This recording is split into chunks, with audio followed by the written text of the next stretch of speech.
the chairman will call on you, and you can raise your hand. The chairman will call on you, and you can speak one at a time. Other than that, for all the members, everyone knows the drill by now, but everyone try to speak one at a time. Identify yourself when you can, and yeah, that's it. I can start the roll. Larry Dunn. Present. Bray Rafferty. Here. Tom Olson. Here. Michelle Fitzpatrick. Here. Kristen DeSante. Here. And Ian Schmidt is not here yet. All right, let's move into the activities. I think the first item is the approval of minutes from June 1st. I move we approve the minutes. I second. This is Tom Olson. Oh, that was Kristen. Discussion. Anyone have any issues of the content? Nope. All right, let's go for a vote. All in favor, if you'd raise your hand. 1, 2, 3, 4, 5. 5 ayes. And 1 absentee, I guess, whatever the right term is. Okay, clicking right along. Next is public communications. We do not have any public here. So I guess we can cross that off. Now, we did get a number of inputs prior to the meeting. We'll get to that. And the next item is labeled the Ralston property letter. And I do have that. And the net, I think that was in the package, right? So Yeah. look at it. All right, that was in the package. So my response, given the immediacy of it and my quick read of it, and so I'll ask whether you support my position. So I sent a note that the problems appear to be enforcement versus any new determination. And that I forwarded to Deb Jones to handle, and the tree warden and the Wetlands Commission to address. And I asked if they thought, meaning the town staff, that there's any action that we, the Conservation Commission, could support them on. Please let me know. I did not receive any comment back.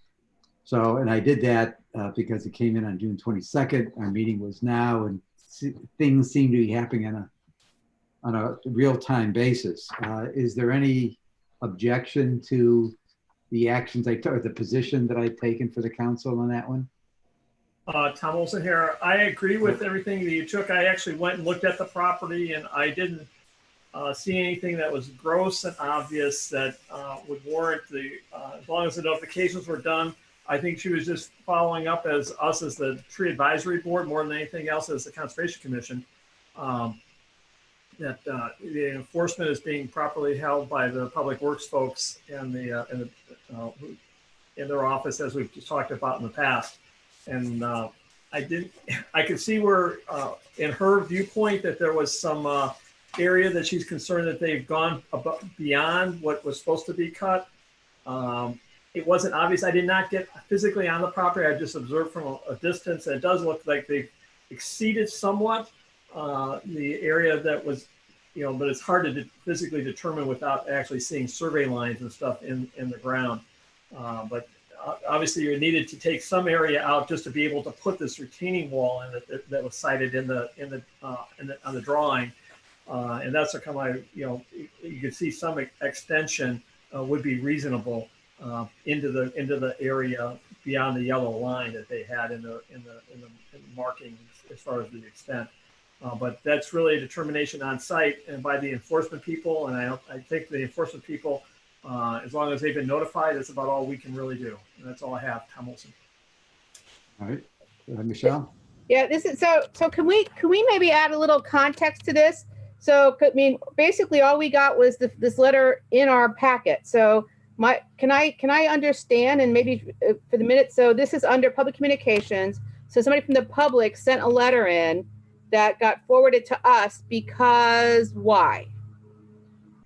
Well, the letter was, we were on direct copy, as I Were believe- we? We were on copy, I thought. Well, did you all receive a letter in the mail personally? Yes, I Yeah. actually received a letter in the mail. Oh, okay, because all I saw was the thing in the, oh, I see that it's copied down the bottom. Okay. Yeah. So if I might have gotten it, I don't know, I didn't see it, but so basically she sent this to us because of our capacity as the tree warden, the tree advisory board, or I'm thinking, it's Kristen, I'm thinking she was looking anywhere she could find to help, to seek help, and also just to document what, according to everything she wrote, is a clear violation of standards that have been set up. So I think she was looking to document it and also to try and find a way to stop, she maybe just trying to see who can stop this from going on, right. Okay, so but is this in our, I mean, even if we responded, should we be responding something that is or is not, is this not necessarily our problem, not our problem, but it's our responsibility? I don't think So we have the power to do anything. we can respond, but should we, if it's not our business? I mean, is this our business? And if it is, why? I guess that's my question. Well, what I sent back was that it wasn't our business, and requested that, well, actually, I didn't respond to her directly. I responded to Deb Jones, who the letter was written to rather than CC. It said that I didn't believe it was their responsibility. They should take care of it. If they needed us for something, let us know. Okay. It's short form. So I'm agreeing or supporting what you just said. And I did go online. I went and looked at the satellite photos and other things to try and see if there was something there that might trigger our support. And I couldn't, like Tom, I couldn't find anything that Okay. rose to the level that we should do anything. Couldn't it be said, it's Kristen, it's not that, according to what's her name, well, the person who wrote the letter, I've forgotten her name right now. Ms. Campbell. Pat Patricia Oat. Her allegation is that there was a very well-defined clearing line, and they cleared that, plus they went well over the clearing line into wetlands and started cutting down trees there, and are threatening to actually go onto her property and cut trees. So, I mean, to say that it's not our responsibility, I think as the people who are supposed to be like guarding the conservation of Groton, and they're taking out, they're messing up a stream, and they're taking out a bunch of native species and messing with a wetland. I mean, while it might not be our responsibility and we might not have power to do anything about it, we might want to state that what's going on seems to be incorrect, at least. Well, we don't know because, we're not, there's no legal justification for us to go on that property to actually evaluate the claim. So it's a claim on her part, and it needs to be investigated by the appropriate agencies that have the right to do so.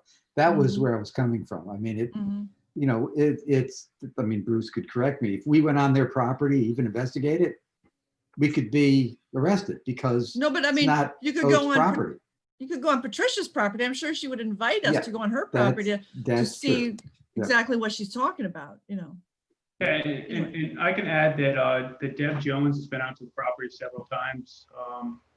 She's been working on this subdivision for a long time, actually, and she responded to the complaint. She went out there.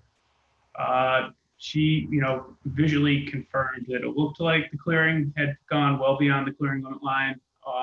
And what she instructed the owner to do was to hire a surveyor to survey actually where the clearing was, and then put the clearing limit line on there.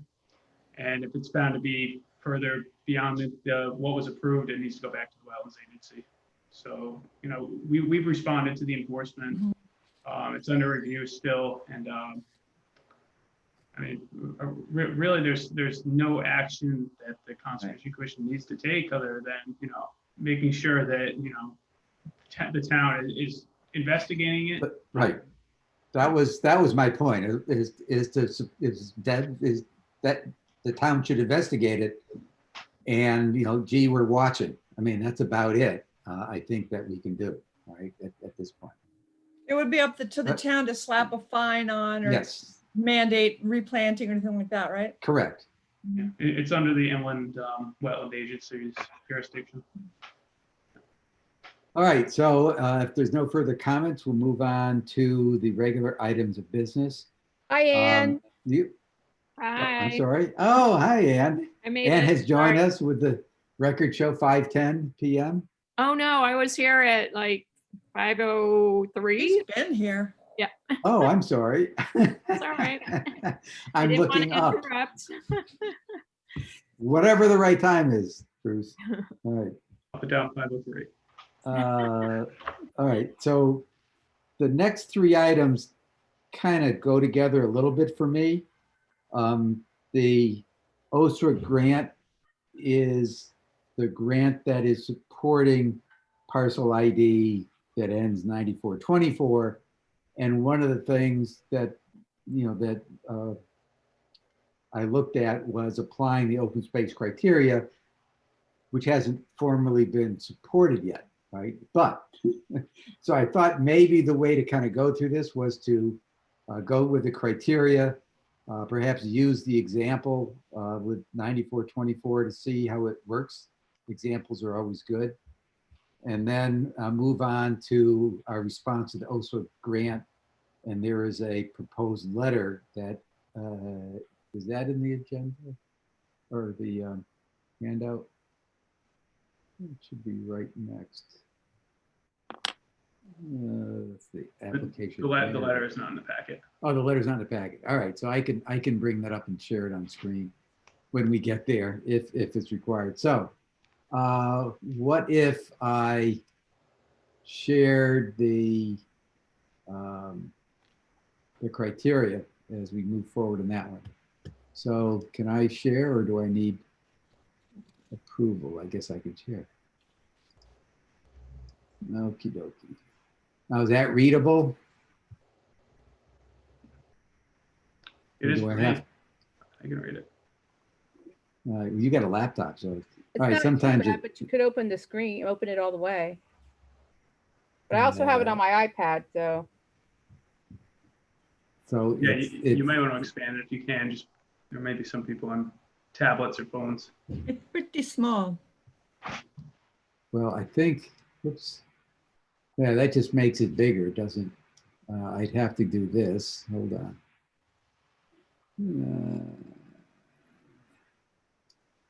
Let me go up. How's Oh, that's that? much better. Except now there's stuff you can't read. Let me go, now I have to increase Oh. these. I have to increase this, the row height. And width.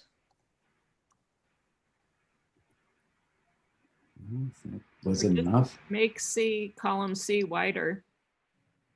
Yeah, there's plenty of room. Okay, let me try that. And it's still not enough. Let me try.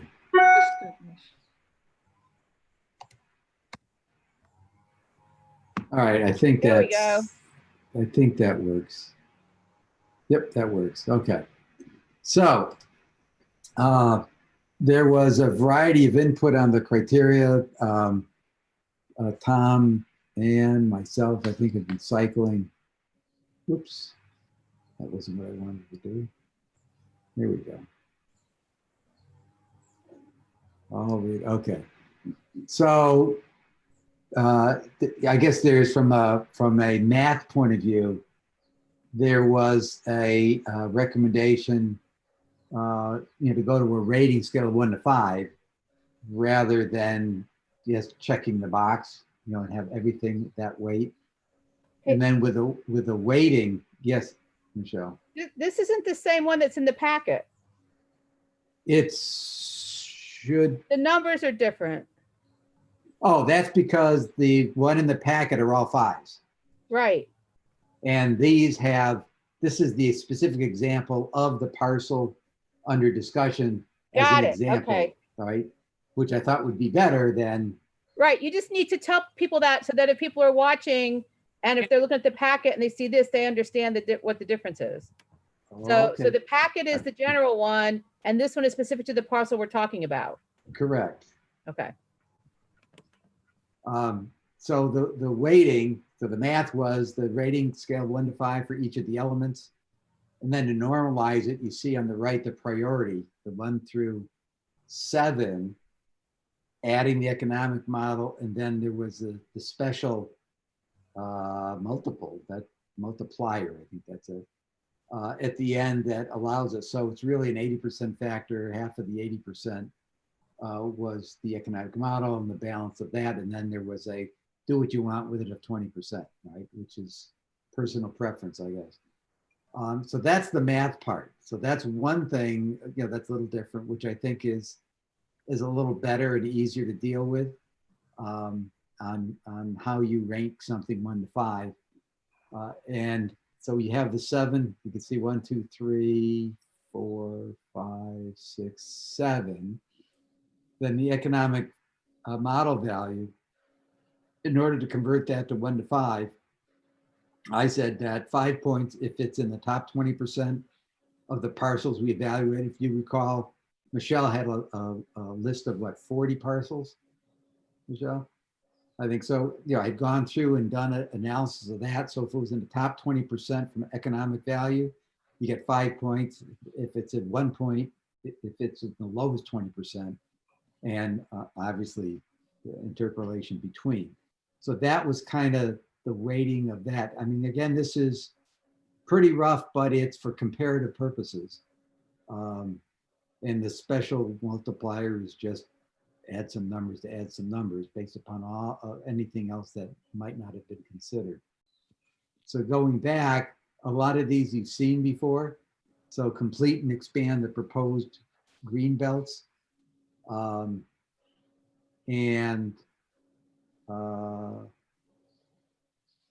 a 1 to 5. Now I'm looking at that going, why did I do that only as a 1? Because it does do it as an open space, right? Right. So that I think is more of a 5. That, but I'm not sure how much it changes it, but it's just out of curiosity, took it from a 76 to a 77% overall. So one was, how does it connect to other open spaces?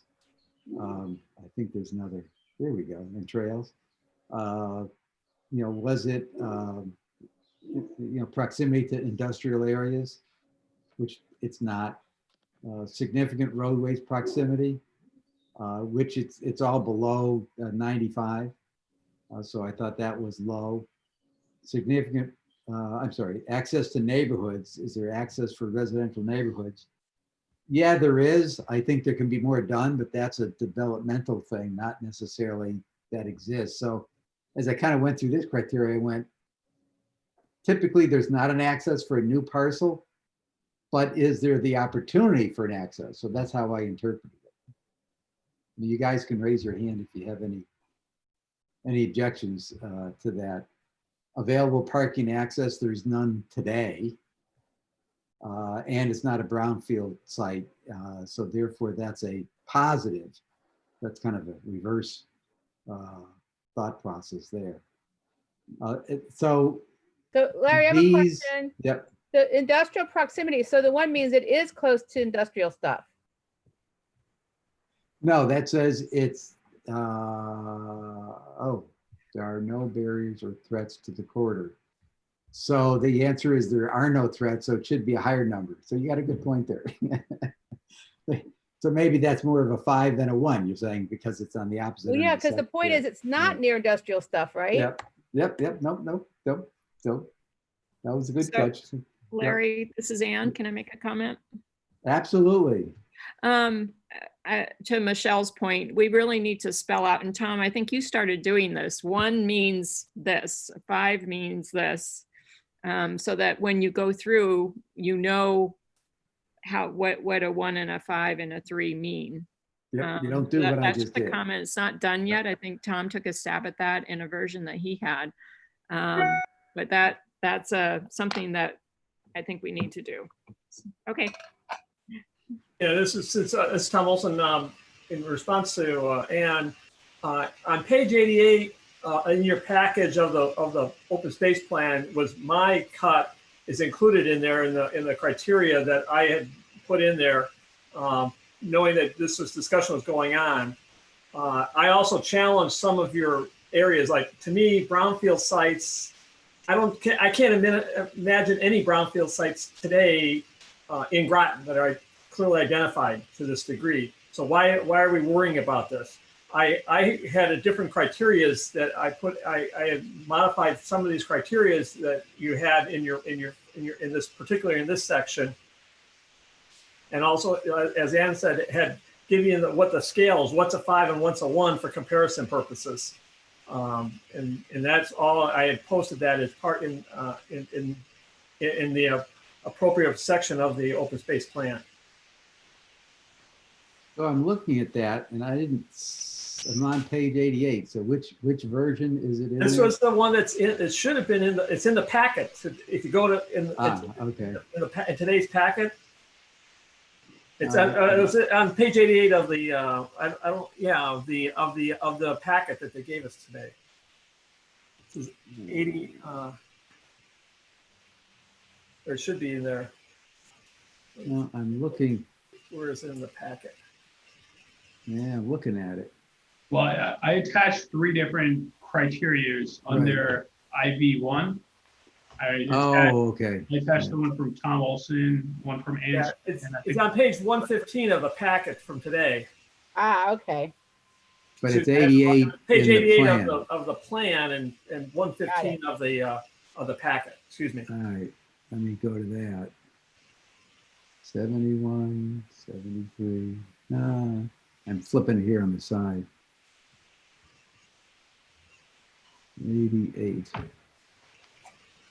Okay.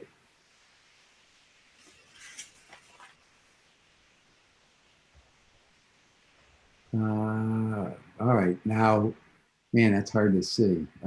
It's a little hard to see, but you can blow it up, I guess. Yeah, hold on, let me try to bring that up. Okay, so I'm trying to see how to blow this one up. No, that's the wrong one. There should be something that expands it. View.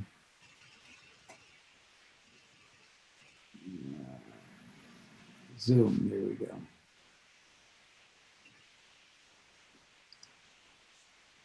Let me zoom a little more.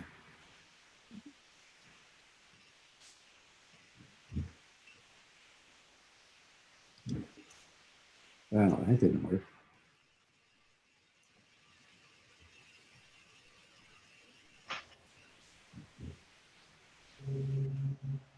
Zoom 2.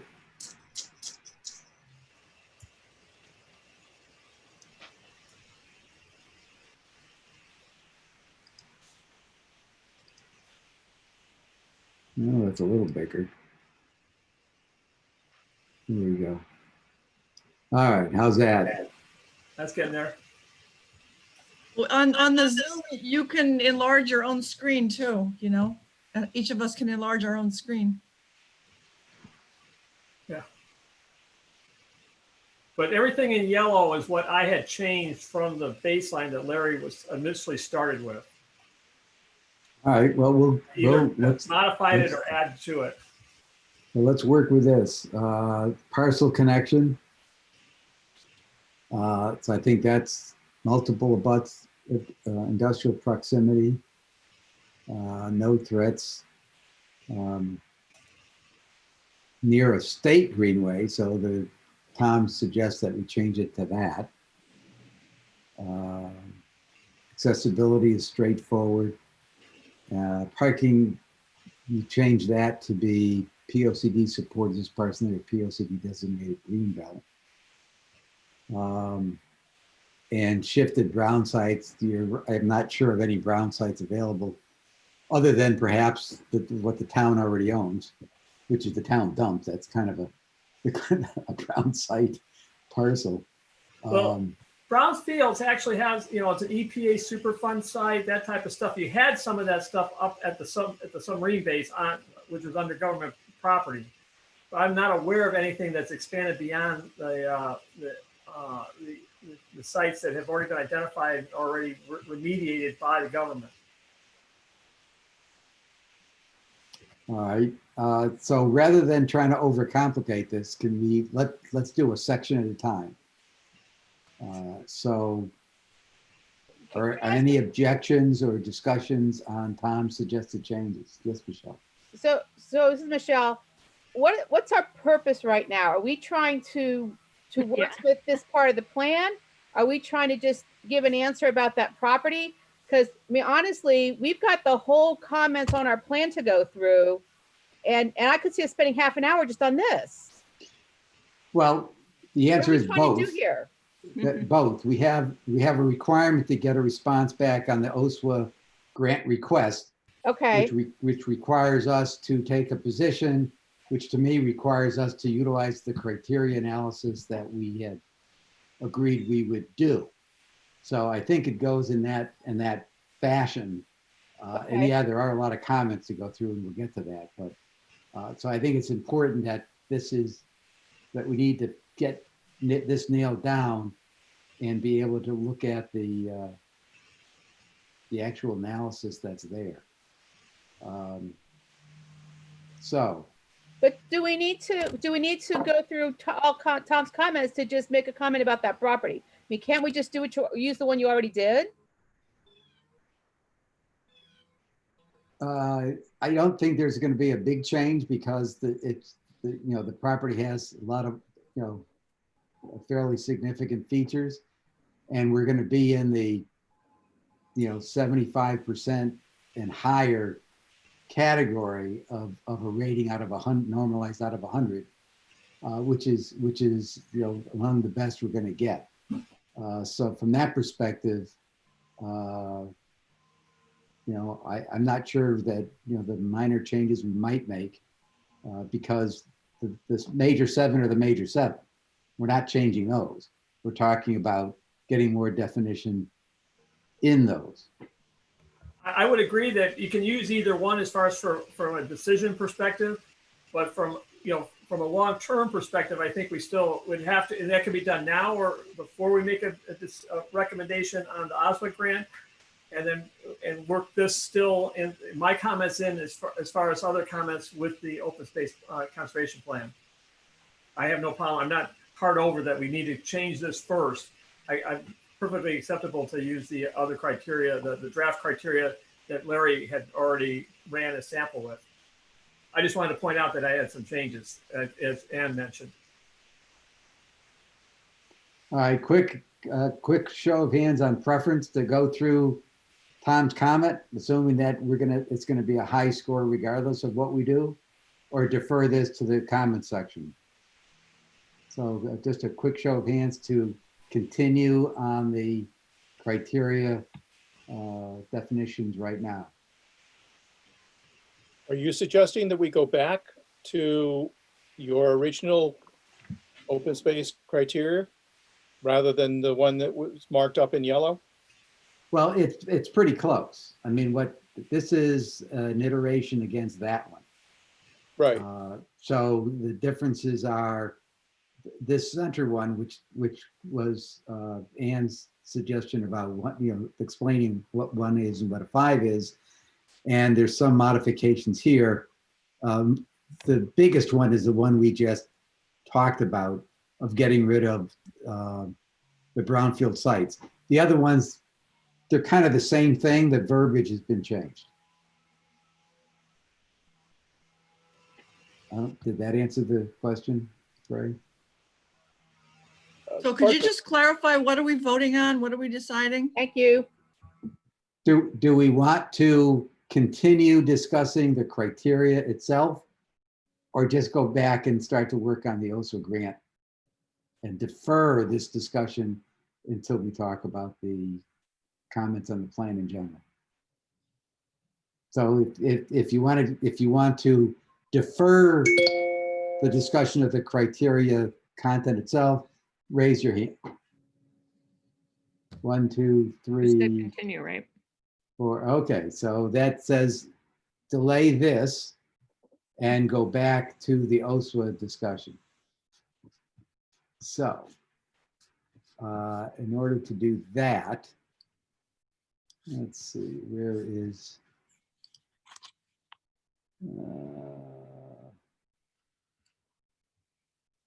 I'm looking for the letter.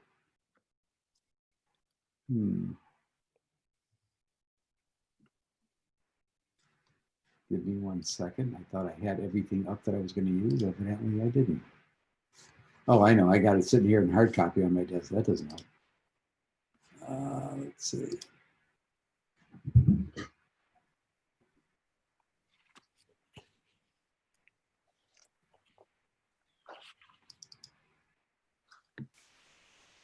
Okay, let me bring that up. Stop share. Let me go share screen. And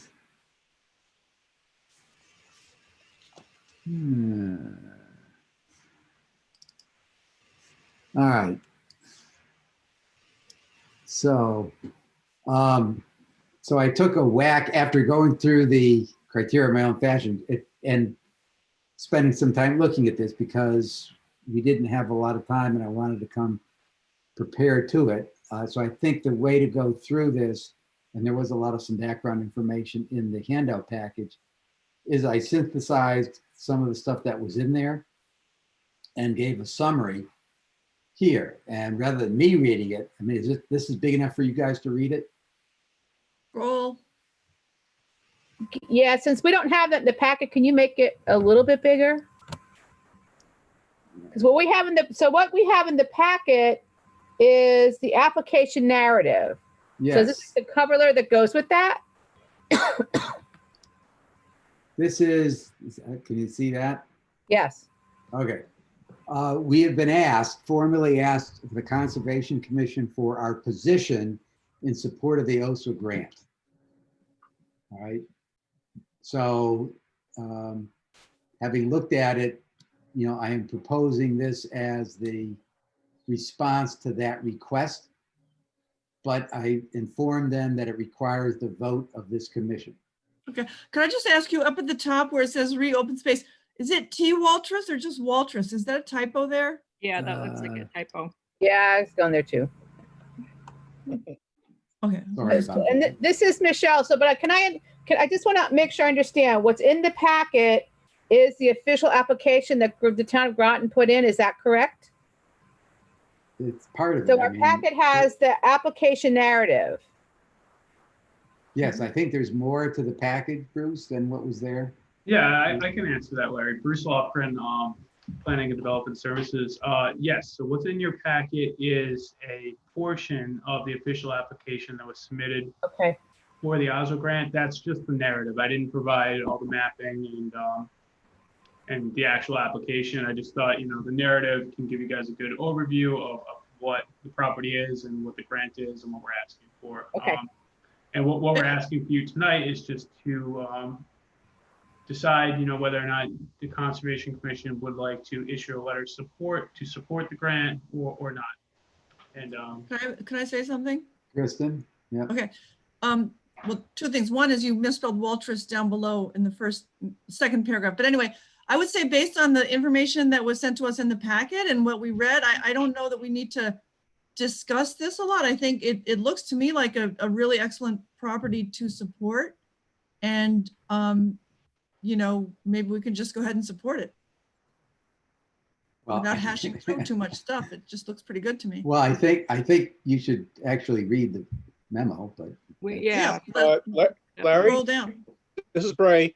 Yeah. I'd like to propose that I make a motion that we support the town's application to the, what is it, Open Space Watershed Land Acquisition Grant Program.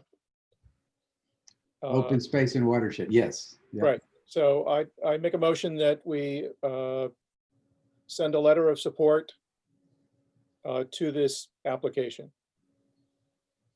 And fill out on the motion, whomever this is supposed to go to. Is there a second? I'll second. It's Michelle. All right, discussion. I mean, Yep, just keep scrolling down the letter so we can read the rest of To it. just stop for a second, whoa, go back up a little, stop, okay. Stores, is it STORRS or STOHRS? I just don't know. RR. RR, okay. where?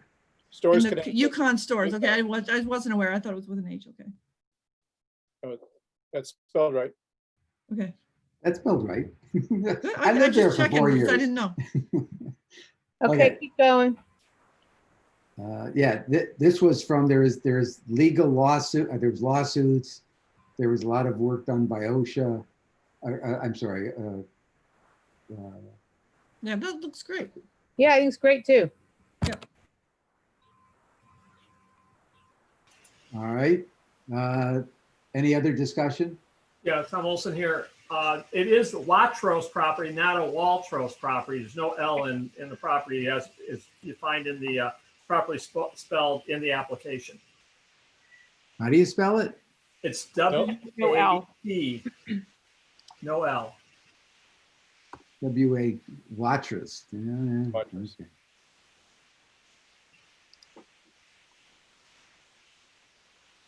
Okay, it'd be nice if we could spell it right. Okay, or I could spell it right. I don't think it's anywhere else. Okay. All right, I better save that. All right, any other discussion? All right, let's call it for a vote on the motion to provide the recommendation from the Conservation Commission with the letter that's on your screen. All in favor, raise your hand. Aye. Aye. Aye. Dan, all right, I'll make it unanimous. All right, so Bruce, I will print it out, sign it, and send it.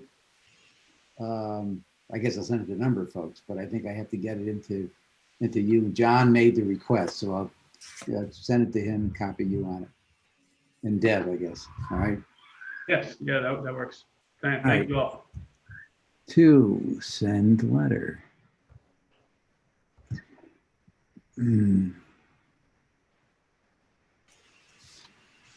All right, that brings us, let me stop sharing there. All right, that brings us to the 2020 objectives. Now, my intent is to stop doing the 2020 objectives for a couple of reasons. One is that we've moved on in time. A number of them have been accomplished, but more to the point that in the open space plan, there are, what are we up to, 46, Tom? 43. 43 action items. And I am going to propose that, and our cycle is to break that out as the tracking document for those action items and track it that way. I don't like to have multiple kinds of tracking mechanisms. We got more than enough to do. So given that, I would just, this is Tom Olson, if I can comment on that. There's two factors here. One is that you've got the open space plan that has a number of actions that are assigned to the Conservation Commission. But I think to some degree, you also kind of still have to balance this, that we have other administrative roles to play here, that you don't want to forget about those. So I think I just caution you as the chair that you just not everything is captured in the plan that's in your goals for the year. Yeah, but we've done, I think we've done, I went through it and kind of tagged which ones are in the plan. Okay. The ones or we're tracking as a separate business item, like the Mystic School or No Ink, et cetera, which were on here. So the ones that I thought were not, were the plastics, right, in the activity there. That's a good example. Yeah, but again, we kind of been tracking that as a separate business item on our agenda. Filling the vacancies, I'm going to talk about that because I think that's going to be a moot point when I tell you the status of that. And all the other ones I thought actually were handled by the objectives. I would suggest that if you think I've missed something or I did the cross check incorrectly, that we could add it to our agenda a little differently rather than trying to keep a separate list of items. I understand your point, Tom. Oh, Kristen? Just wanted to say that I kind of like those 2020 goals because 2020 has been a very unusual year with the COVID and everything, so that some of these things we have not gotten to, and I like sort of having a little reminder like this. A lot of the 2020 stuff, like the composting, the pollinators initiation, some of the plastic stuff is going to roll forward to 2021. So I don't want to kind of like just, oh, we're not going to do it anymore, and then they just sort of slip away and get forgotten. Okay, so what I'm hearing, at least from two folks, is clean it up and eliminate those that are in the open space action plan items and continue with the objectives for those other perhaps longer range items that are outside or supplement it. Yes, Michelle? Just Michelle, you could have one action item list and include the ones that are left from here and the other things. It wouldn't be two lists, it'd still be one list. One list, yeah. Okay, all right. Keep us focused. All right. You know? I will do that. That's administrative. We don't really need I don't think a vote on that, but I would take care of that of merge. So the action to me is merge the 2020 objectives and the list of 43.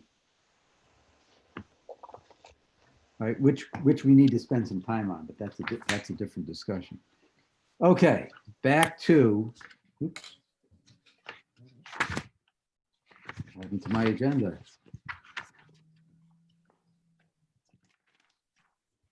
That's great. I only got this one package here, and I thought I had it so nicely organized.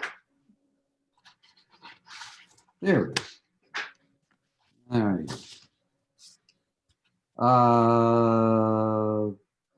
Item 5, no ink school site. All right, let me give you an update on where that is. Based upon the last meeting is that there was a presentation, or I provided a presentation from the Conservation Commission to the council.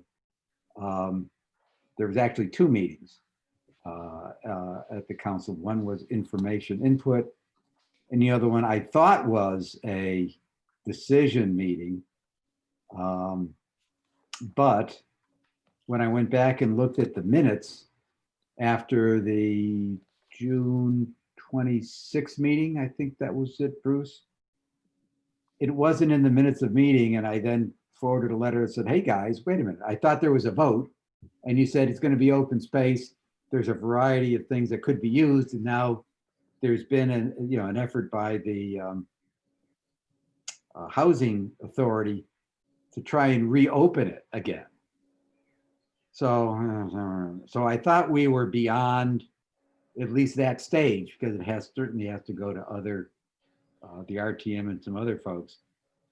So now I'm a bit confused. So perhaps, Bruce, do you know more than I do in terms of what's happened since that meeting at the end of June from the council? No, I don't actually know about the no school site. I haven't heard anyone mention anything to me about it. Larry, this is Ann Schmidt. There was an article in the paper that it was going to be open space. Well, that's because they heard the same. I was at the, obviously at the That was the meeting. same thing. Okay.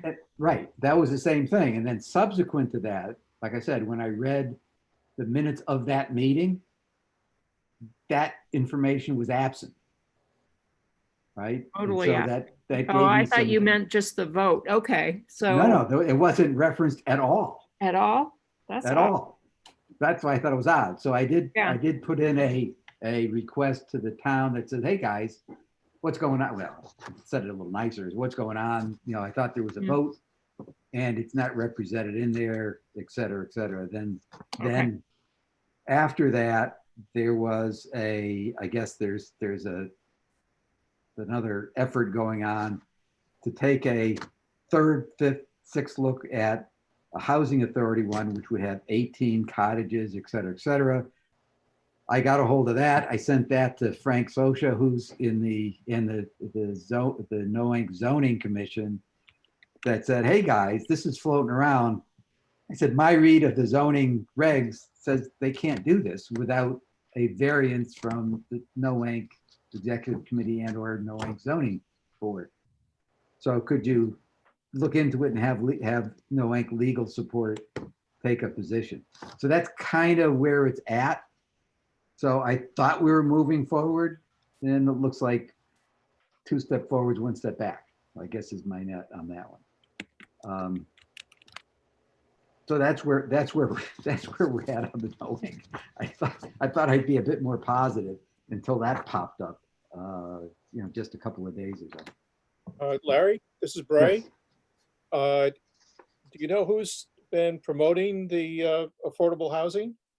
Capetti, yeah, the head of the head of the Groton Housing Authority, which is independent, quasi-independent, and so yes, they've been proposing that, and obviously the set of folks that were objecting or that wanted it to be developed rather than leave it open space latched onto that, and they're kind of piling on to that recommendation, that push. So at this point, like I said, I was pushing on a couple of fronts to see if we can get that nailed down and be able to move forward. It's frustrating that we can't make any progress here, but I guess that's government. Sorry. Any other comments on or questions on the Noank School? Tom, Tom, you're muted. Tom, your mic's off. Your microphone's off. Yeah, okay. I also listened in on the presentation of the actual meeting of the committee of the whole for the town council, and they definitely did take a vote. But it appears to me, looking at the minutes, I've got them up right now, that they just haven't gotten around to discuss. They just said discussed, and they didn't put anything. There's a bunch of other stuff that got postponed because they ran out of time. They were doing this at 11:30 at night and stuff. And I just, when you asked your question, did you ask if these minutes are complete from the town clerk, or? Yes, I basically challenged the accuracy of the minutes. And given the fact that it's recorded, it's kind of hard to dispute, because you're right, they took a vote, right? So I'm going, where's the vote? Should be in the minutes, right? That's really what I was requesting. It should reflect. Who gave you the information that said that they're now going to be coming back in reconsideration? That came in a memo. Give me a second. Let me look that up. That came in as a memo.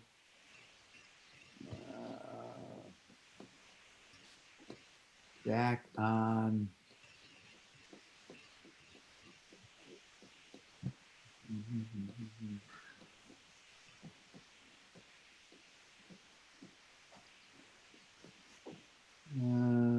Let's see. No, that was one from Mark Berry on. Oh, that was one of the analysis was you put fields there, and that's being handled by Parks and Recs doing an evaluation of what could be or could not be done. Subsequent to that, darn, where did that go?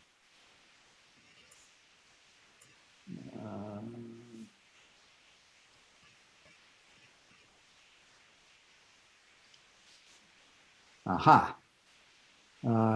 Kenneth Siegel on June 30th repurposing Knowing School.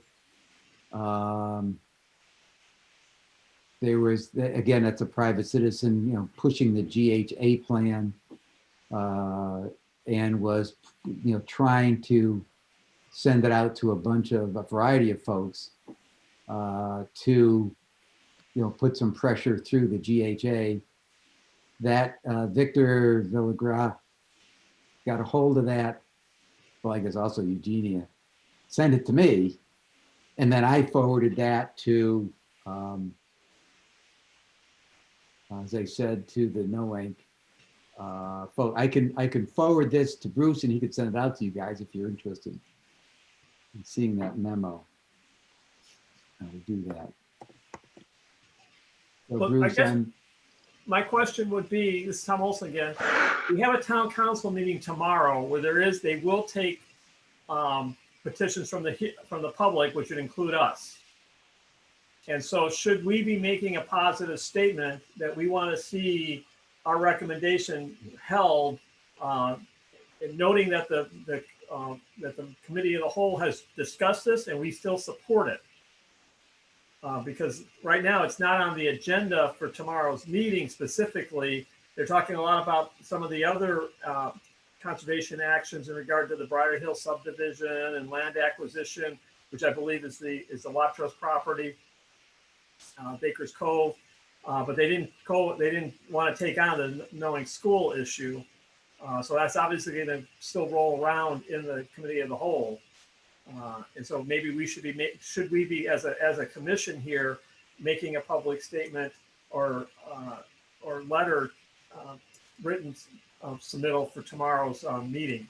Would be my question. I think it'd be appropriate that we at least have somebody from the commission here at least voicing our general concurrence that the council took the committee of the whole took the correct action, and we still stand by our recommendation for open space. so something of the fact that we supported and appreciate the council's position on the Knowing property, and we're looking for, you know, it's not, I'm more positive rather than Right, negative. yeah.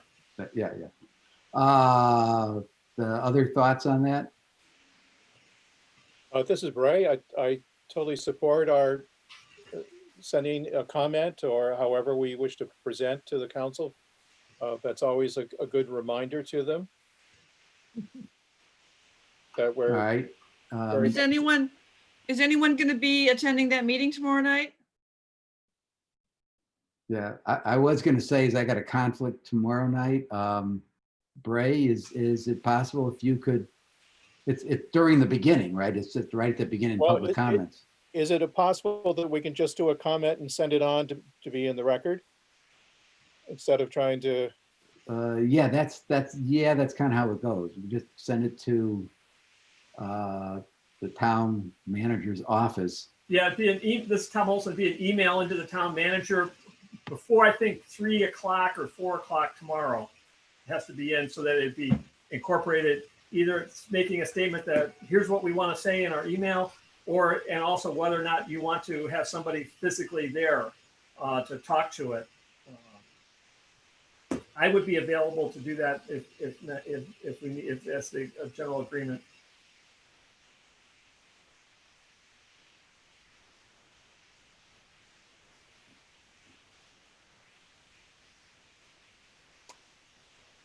I'm looking for, I probably need a motion then to recommend that we do that.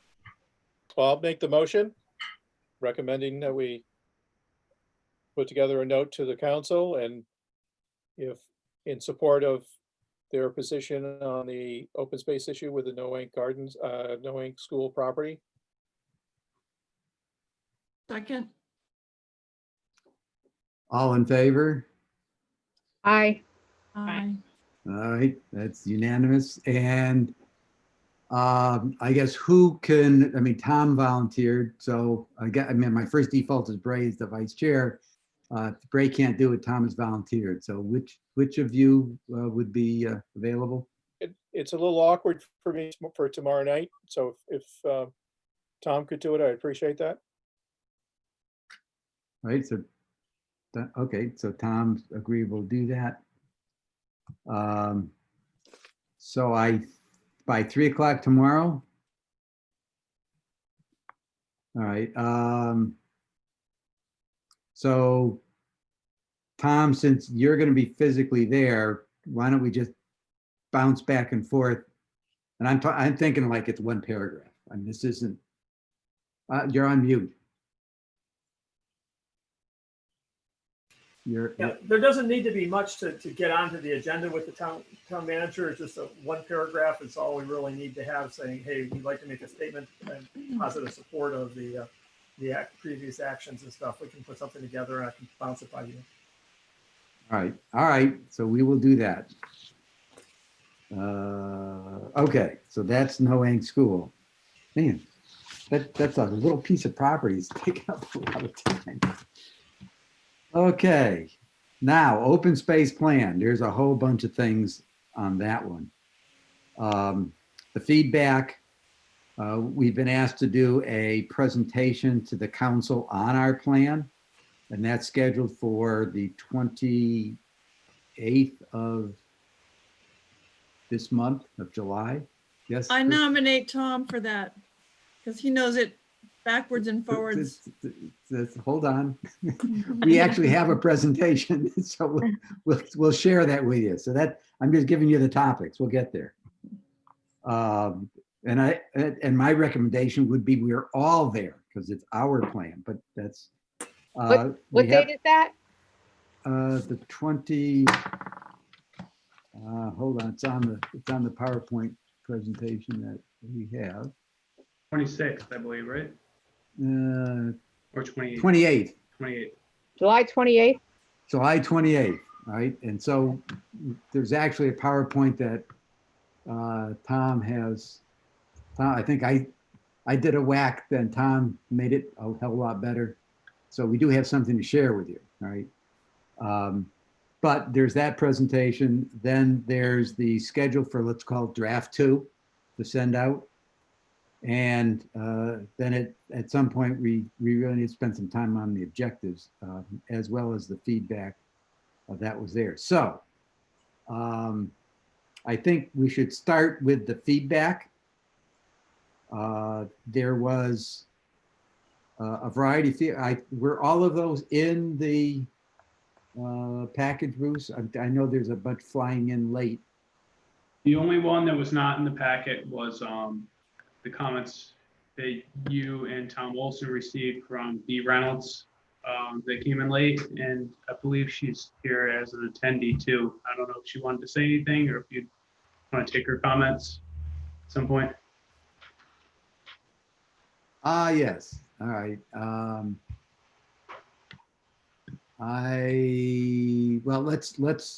Let me pass the baton to the head of our text subcommittee, Tom Olson, in terms of a quick summary of the responses that we've got, if you'd be okay with that, Tom. Okay. What I'll do here is I will share my screen.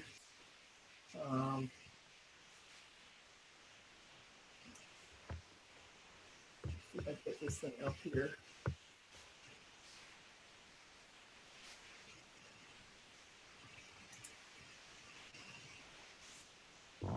Okay, you should be seeing the open space plan. I'll bring us up to the beginning here. Comments that we received were basically from Groton Open Space Association, from Avalonia, and from GCA, and they're all the details are all included into your plan. All their comments I basically tried to incorporate into our plan, with the exception of those that I weren't uncompleted, which were more structurally. They came from the Groton conservation advocates and also from the resiliency task force. Hey, Tom. Yes. You've shared your screen, not necessarily a specific document. Okay. Yeah. All we see is your screen and the emails. Yeah, Tom, you could have 2 monitors, maybe. I'm not sure. Yeah. Hold on a second here. Let me get. Let's take a look here. I thought I was sharing this the right way.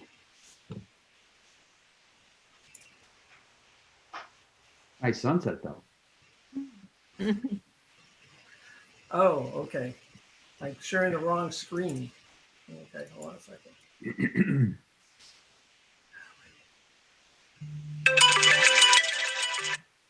Sorry. I think you got to stop sharing and then Yeah, select the other do screen. share on screen number two. While he's doing that, it's Michelle again. What time is that meeting on the 28th? That'll be starting at 6:30. It's a standard committee of the whole meeting. Okay, thank you. Okay. All right, we're seeing You the should table, see it now. table of contents. Yes, table of contents. Okay, yep. Okay, so from in this present, what I've got up is the document that we sent out as part of the package. I'll just go through quickly where we saw changes. Well, one is in the table of contents where a number of people asked that we put a list of acronyms in. And so I included all of these in regard to Avalonia, CIPs, GOES, anything that was an acronym in the document, and we consolidated all that. And then the first reference to it is listed in here. So people could have a reference to. That was a common comment across multiple people. Going to the next area, which is the executive summary. We got, some people loved it. Some people said it's not long enough. And other people said that the whole document is too long. I'll grant you that the document's 100 pages now. And trying to compress that down to 2 pages, you're going to lose stuff. But we wanted to get across as far as in the executive summary. That's come. I haven't changed anything in the executive summary as of this date. And that's one of the things that we need to talk about as a commission here is which way we want to go with the executive summary. And in regard to, do we just want to have the things, as leave the 2-page document or respond to some of the folks' recommendations to have it more extensive? Anywhere from 8 to 9 pages to just, or else have the whole document crunched down to 30 pages. Those are the 2 areas that came from GCA and from the task force. Other areas that I changed in the document that were corrections was in the open space history here. I take it back. We had some of the early acquisitions. There were some typos, that type of stuff were all corrected in here. Like in particular, like the Avalonia, they corrected their stuff, and I had some errors like the Leo Antonio Preserve instead of just Antonio Property, that type of stuff. I did correct all those type of errors in here. The next area that comes in is in regard to the 3.1 proposed green belts. I didn't get any. I've left the green belts the way they are. That were in the draft. The only people that said that they would like to see a little bit more was from the Groton Open Space people, that they felt that we should be taking a look more up in this area here in regard to working from their Candlewood area to potentially have some areas that they were recommending as proposed properties that they're very interested in. That are abutters to this to the property up here. Again, those are more specifics that I couldn't really deal with, but those were in the Joan Smith Groton Open Space comments. I didn't feel that there was nothing actionable for me to take in those. And then the only other area that we saw, there was some in regard to the outdoor recreation. I changed a little bit about in here in regard to the master plan and put some references in here. And then I also noted that that at this time that from the Parks and Recs had back looking through information, I had found that that they had put a recommendation, an application in for greenways for basically our whole system as 3 greenways back in February 2019, and I updated the plan to reflect that action. So that was back in the 3.1 and also in the Parks and Recs area here.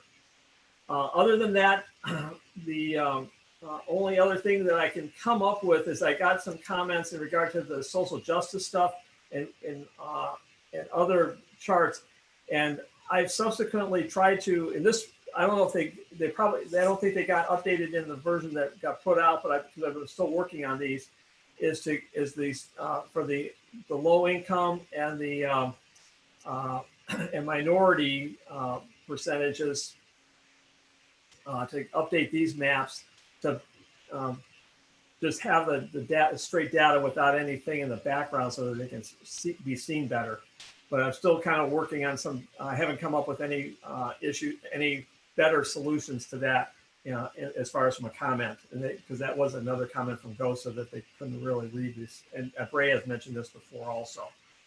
But that's all I had in regard. And then I did add one more recommendation was in the plan. I think it's in the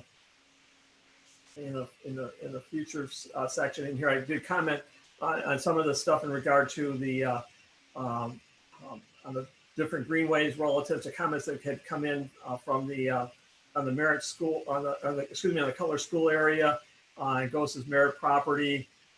This was all updated in here in regard to which is included in the 2019 Greenway proposal. So that's been updated to reflect the changes that were submitted by GOSA. And then the last item, as we discussed earlier, is in the Economic Development Plan Appendix C, the criteria, just updating that, which we talked about earlier today in regard to what was the section that was in here. So that's, as an overview, those are the things that had changed from the plan based on the initial comments. And we still have some actions relative to how do we want to respond to the comments from the task force to reduce the plan size, and from GCA to expand the executive summary, as well as they also had a couple of other things in their thing in regard to tree canopy and drinking water resources that I was not able to readily correct or anything, because they were more statements of policy and what we want to include in the plan from a structural perspective. I think that's really outside of the scope of Tom Olson and the text committee to respond to these that we really need everybody's inputs on. That's all I had. So what I net out of that is, one is the structure specifically as regards to, you know, the overall length, as well as what one does with executive summary. The second thing would be the last thing you just said, which was in terms of, I guess, policies in regards to forest cover. And sorry, what was the second one? The other one's on drinking water resources. Drinking water resources. So They I had think, in the letter, those are in the GCA letter, they explain what they wanted, and that's in the packet for tonight. yep, no, I do remember that. So I think, I mean, a lot of the other ones were corrections, which Tom has already put in there. So I don't think that that's pertinent for our discussion, because a lot of them was, this is our property and stuff should be identified. But I do think we should discuss those other two major items. So let me throw it up. Good. Really quick, Larry, before you go there, this is Michelle. I just wanted to also point out that one of the comments, I think from the resiliency people, was about the maps and the fact that we are going to, I mean, that's the next step. I hadn't updated the maps, but now I can. So I was kind of waiting till we got to this stage with this level of comments and corrections. And then the parcel subcommittee, the data subcommittee, whatever we are, we're going to meet, and then we'll be really working on updating all that mapping and stuff. So that's still in the works. So we are responding to that. It's just not in there yet. Yeah, but we need to agree on what we want in there. And I think on the policy one, you're right. The sustainability committee said, you're missing the whole point. It all should be about coastal flooding, et cetera, et cetera. And it's not quite what we had talked about that. And we have a section in there, but we didn't want to reorient the whole thing to that. So I think there's a couple things. So let's start with structure. Any comments or points of view on the input. It's too much, it's too little. People won't understand it. I have a comment. Listen, Well, you know, now in the day of digital documents, there has been a tremendous amount of work that went into this document to make it thorough and all encompassing. And we really, really worked hard to put everything in there. It's impossible to imagine cutting it in half without losing all that information, because especially since it's a digital document, the fact that it's long, you can just link right to a section. So I just think that's sort of a, yes, it's a long document, but it's a long document because it's very, very thorough and very complete and full of information. So I would not be interested in trimming it down for somebody's convenience, basically. Michelle? This is Michelle, and I agree with that. And I also mean, especially looking at the executive summary. Now, granted, we might make it a little more thorough, but basically the executive summary has the links to the document. So if you want to know, you know, it's, yeah, there's only a sentence about a thing, but you could link to that whole section of the document.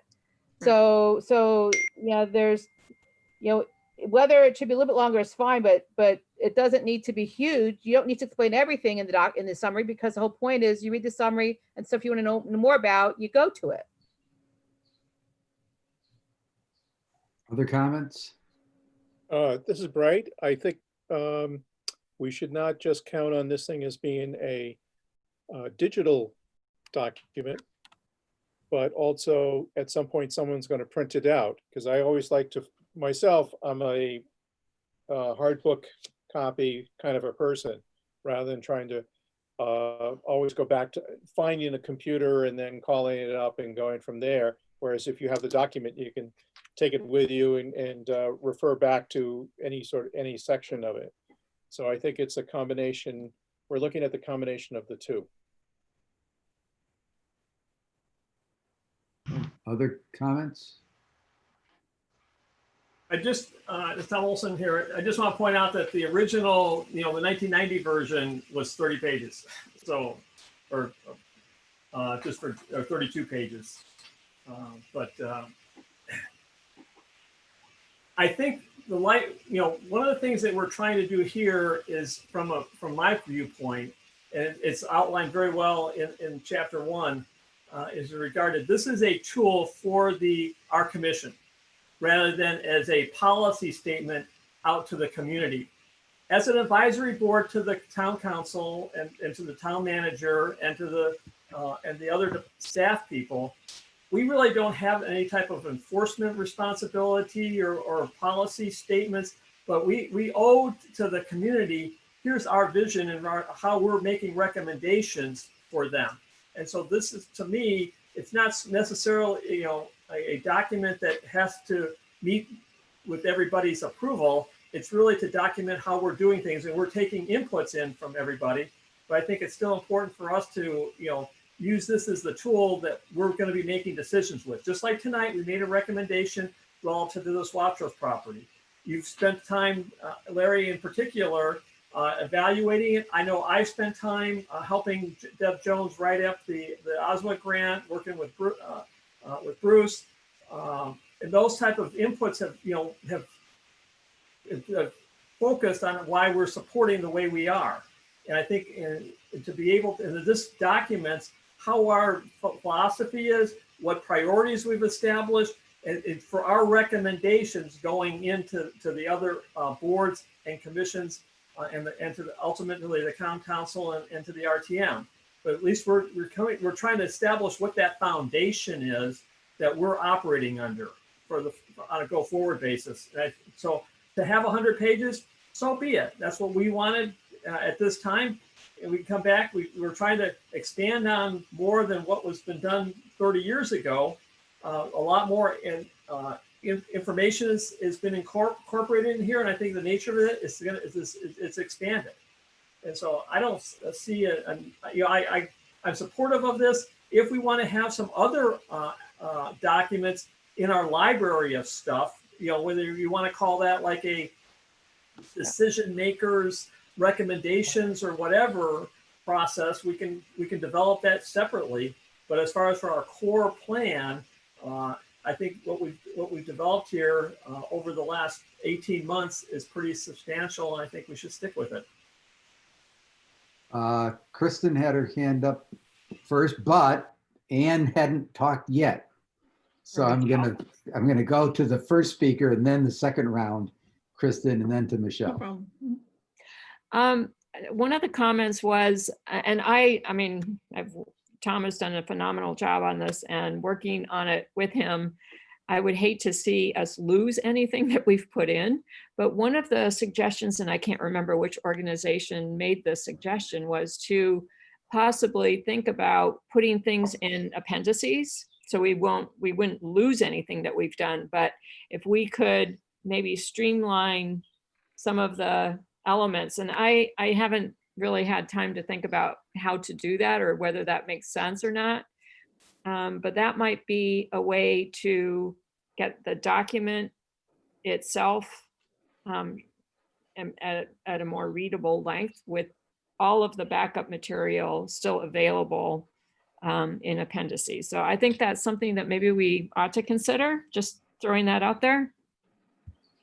All right, Kristen? Oh, yeah, I was just going to say, you know, since 30 years have passed, I would submit that things are more complex. Yeah.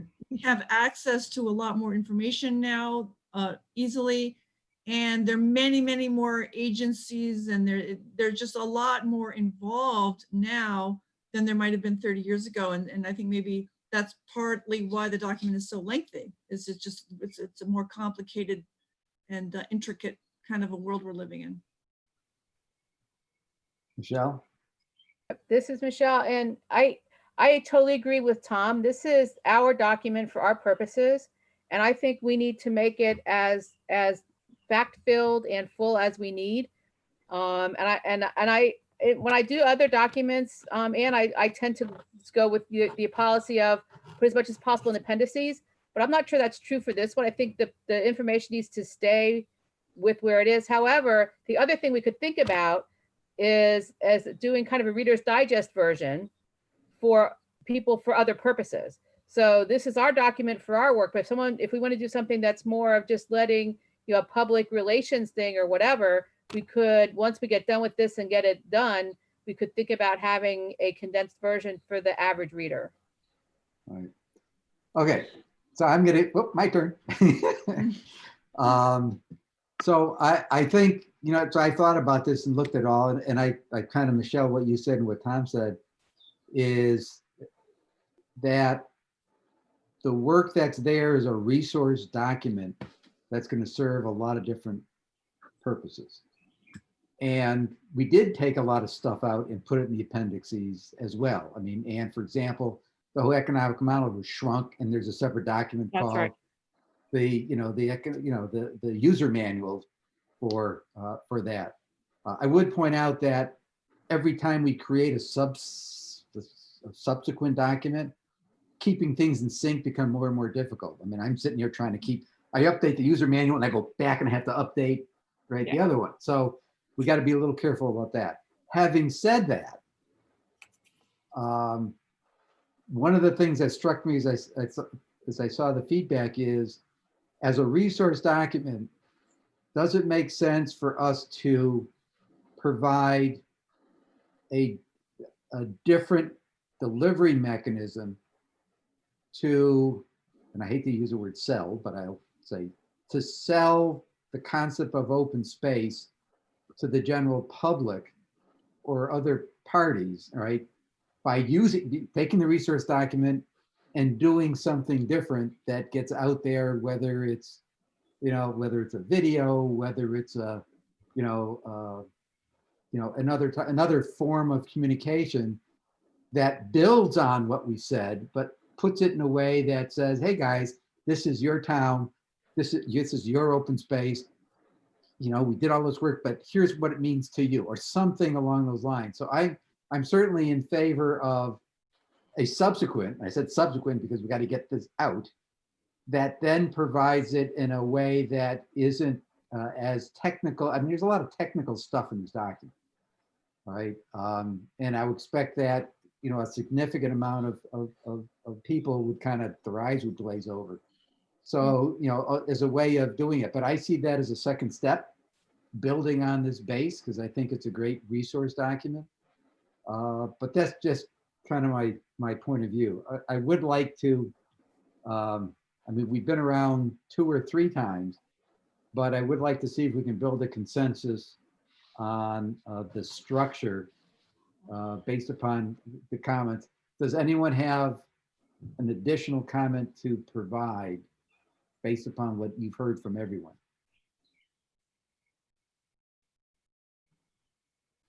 All right, Tom, as the subcommittee lead or the holder of the text committee, I'm not sure we need a motion,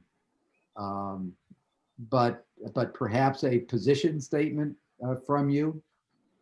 Well, I'll be happy to do one, but I thought I'd give you a shot. no. And as the text committee, I haven't really, we've had our discussions here.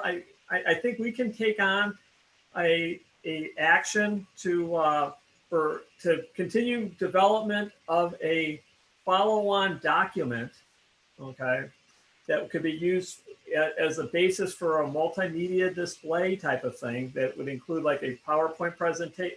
I think when I take a look at the PowerPoint presentation we're developing for the town council, and expand on that to have a hard copy document that would go into a little bit a next level of detail, such as for the town council, for reading, background reading perspective, as far as on which I think could be easily done in less than 30 pages.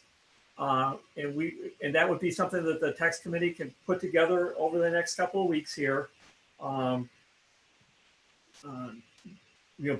keep the basic plan the way it is right now from a structural perspective. So I'm willing to take that on from the text committee. All right, is there a consensus that basically we leave the structure as is for the base document, and we have a future plan of what I consider our sales document that gets people more excited or in support of open space, because I think that's something good to get public buy-in, in a consumable way. It'd be the way I would put it. That's fair, Tom, to be stated that way. That's exactly right. Okay. Great idea. Is there a consensus that that's the path forward? Yes. So be it. All right. Now, there were some policy questions. I did add the third one. The third one was the sustainability one. Said that we missed the whole boat and we should be focused more on the existential threat of our time, which is rising water. Except when we looked at it, we went, well, that's nice, but there's really very little we could do because either the property was owned, right, or it's going to be things that wouldn't really deal with conservation per se, other than land behind the new water, right, to protect that second layer of land. But I think we should, as a commission, think about, do we want to make any changes to those 3 policies that were identified? So Tom, you want to lead that discussion? I'm getting you to do work today. Yeah. As far as I think you're basically focusing in on the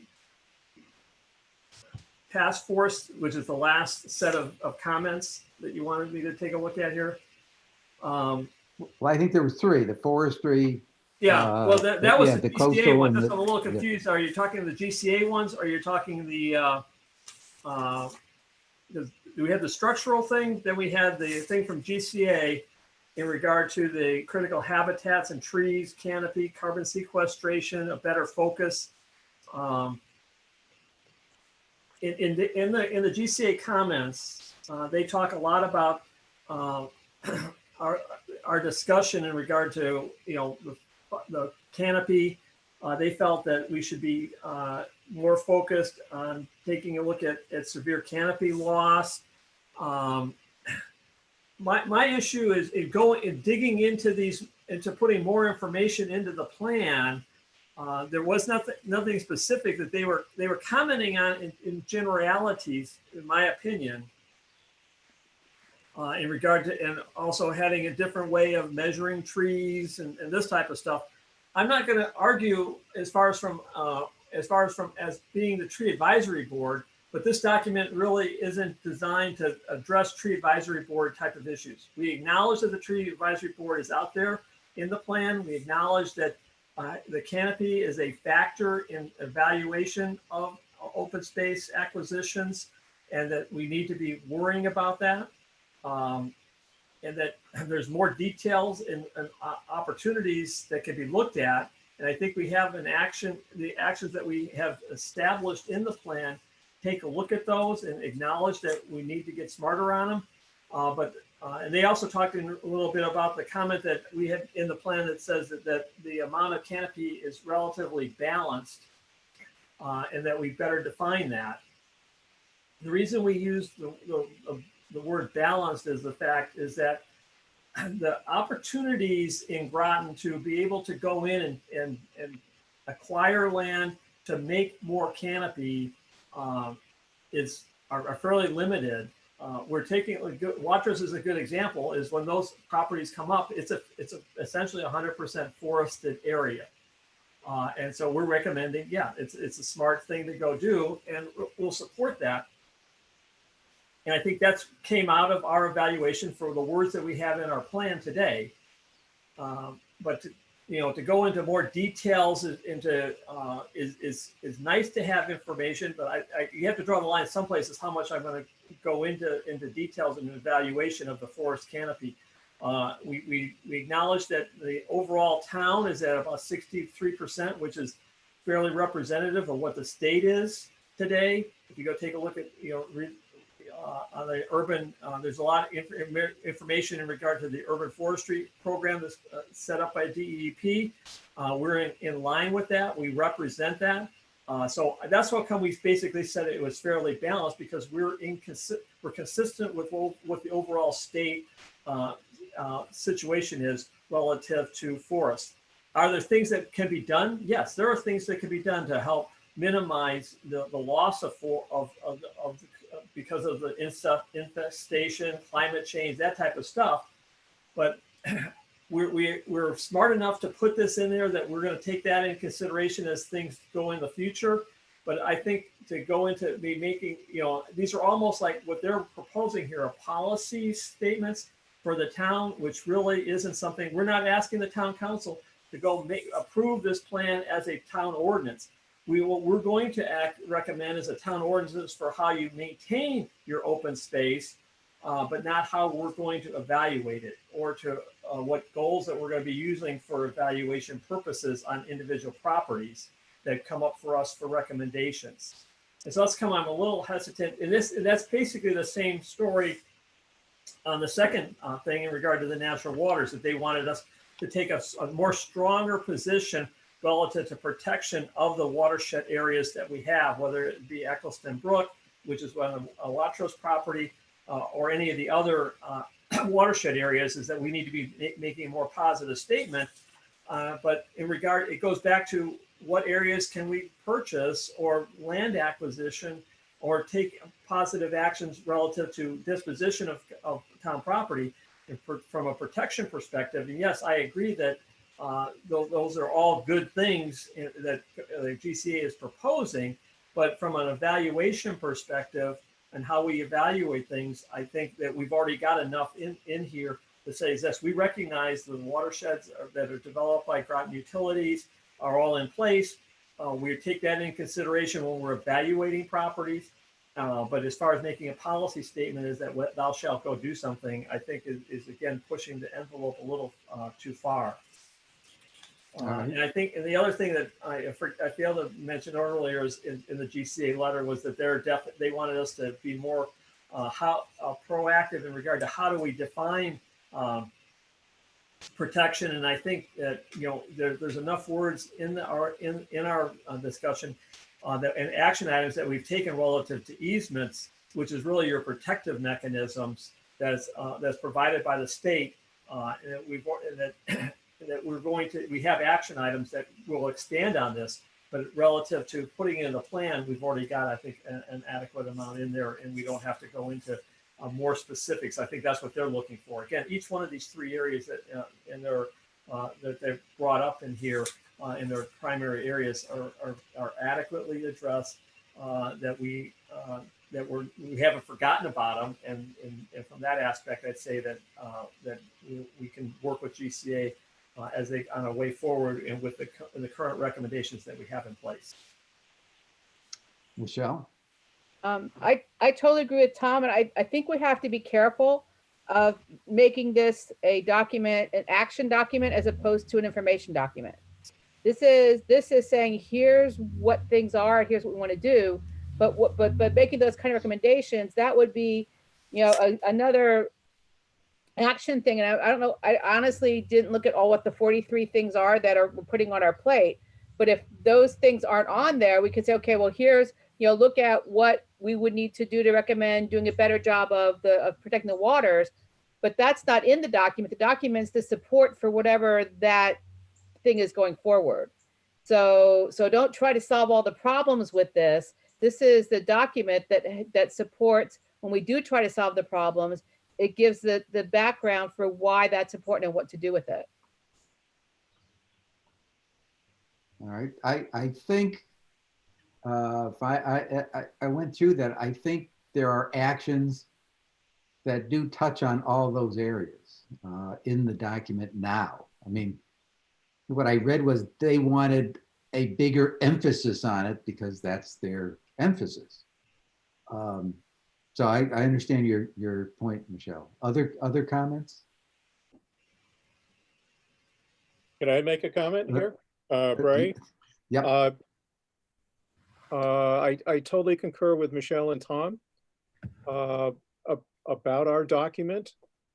And when we look at climate change, sea level rise, shoreline impacts, our document is not going to solve anything. This has been an issue that's being tossed around. The town now has a special committee just on it. You do not have direct answers to it. And our document, no matter what we do to it, is not going to be an end all. And moving forward, this is where we're going. There are other experts that are dealing with it, but as Larry said, we've looked at a lot of the areas for sea level rise that are salt marshes, areas, estuaries, and we have limited possibilities. We know what's going to get flooded out, and there isn't much this document is going to change. The way everything is so well developed right now, it's very difficult to move forward. I think about the tree canopy, that our document covers what is necessary, and the tree canopy issue, carbon sequestration issue is all new. These are things that have just been popping up in the last few years. And again, there's issues about clear cutting. Well, that just doesn't go on in Groton, where 500 acres are suddenly clear cut. There are other places in other states that are more forested, and they have those issues. We're a much smaller scale on that. And in our document, we are not prepared that if we get whaled on by a huge hurricane and takes over a whole bunch of large mature trees, we don't have an unlimited funds, nor does the town to suddenly we're going to bring in huge old move trees in from somewhere else. And so therefore a storm, or as someone mentioned about insects come in, what's happened to the oaks and the maples a few years ago, gypsy moths, and then drought on top of that, we've lost a lot of big, beautiful oaks. That's not something that this document is going to solve. We within our document, it opens up a discussion point to have those discussions, but we're not giving, because the experts don't have necessarily a road to solving those particular issues. So this is our document. And I was thinking, as Tom was talking about the overall direction of our document, that when you look at other open space towns' documents, they all have a flavor of what they think is important within their community. And there's no one open space document that carries over all towns. In other words, one size does not fit all. So at this particular point in time, we have a lot of such great talent on the Conservation Commission that have brought out climate change. They've brought out how to address sea level rise. Those are things we never addressed it before. So in the old conservation plan in 1990, climate change wasn't even on anybody's lips at that time. The change on it, how dramatic it could be, because the changes were just starting and nobody really had the data to show what is actually happening and then being able to project out from there. So I think everyone has done a great job at this point. There might be a little tweaking here and there, what's in there. That's what we're doing. But I don't think when groups who have a particular agenda come in and want us to raise the level of information in our document to suit them, I agree with everyone that I don't think we have to go down that path. Thank you. All right, I think we have a consensus on that, which does bring us to, I guess the next point is, before I get into the presentation to town council, is what our next step is in terms of the draft 2 and I won't say the missing pieces, but what sections or because we want the next draft to be as close to final as we could get it. Right.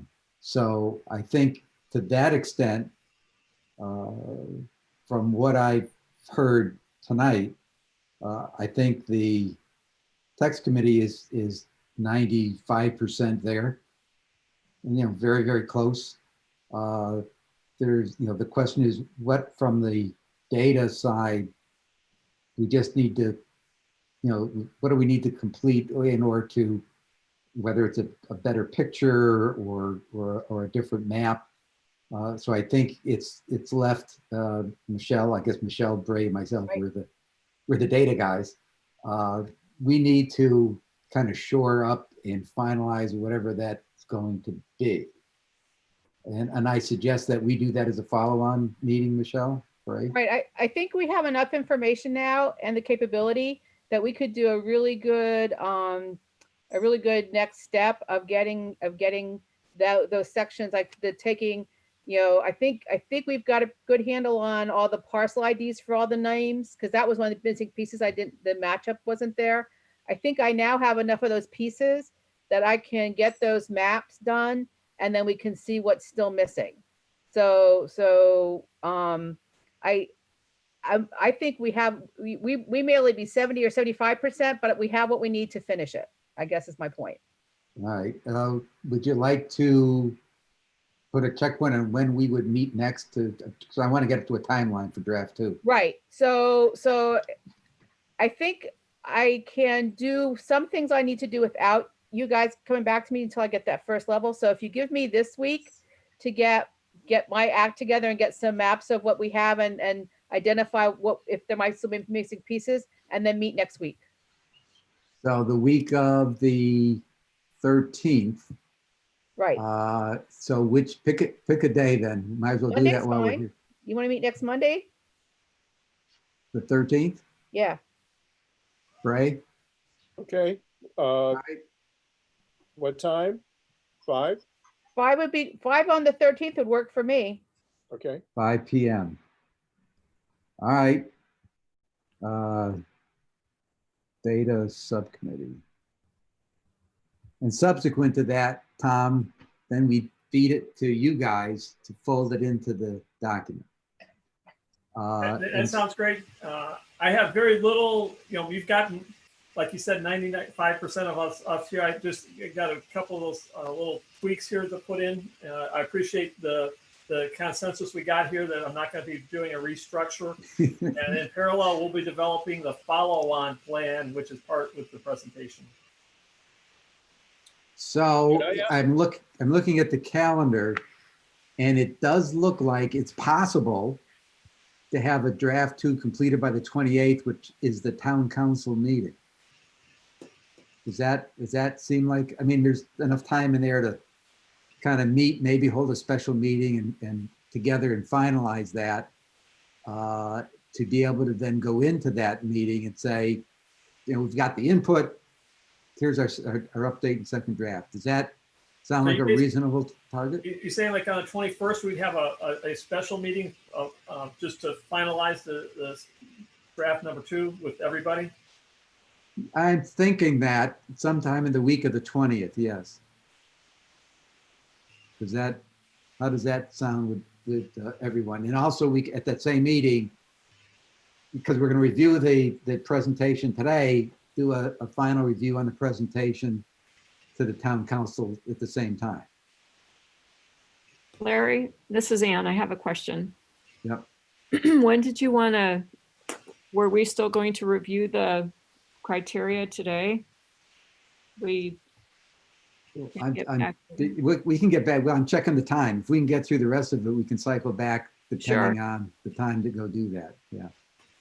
And whatever we don't get to, I guess the text team can work on it and send it out again for review.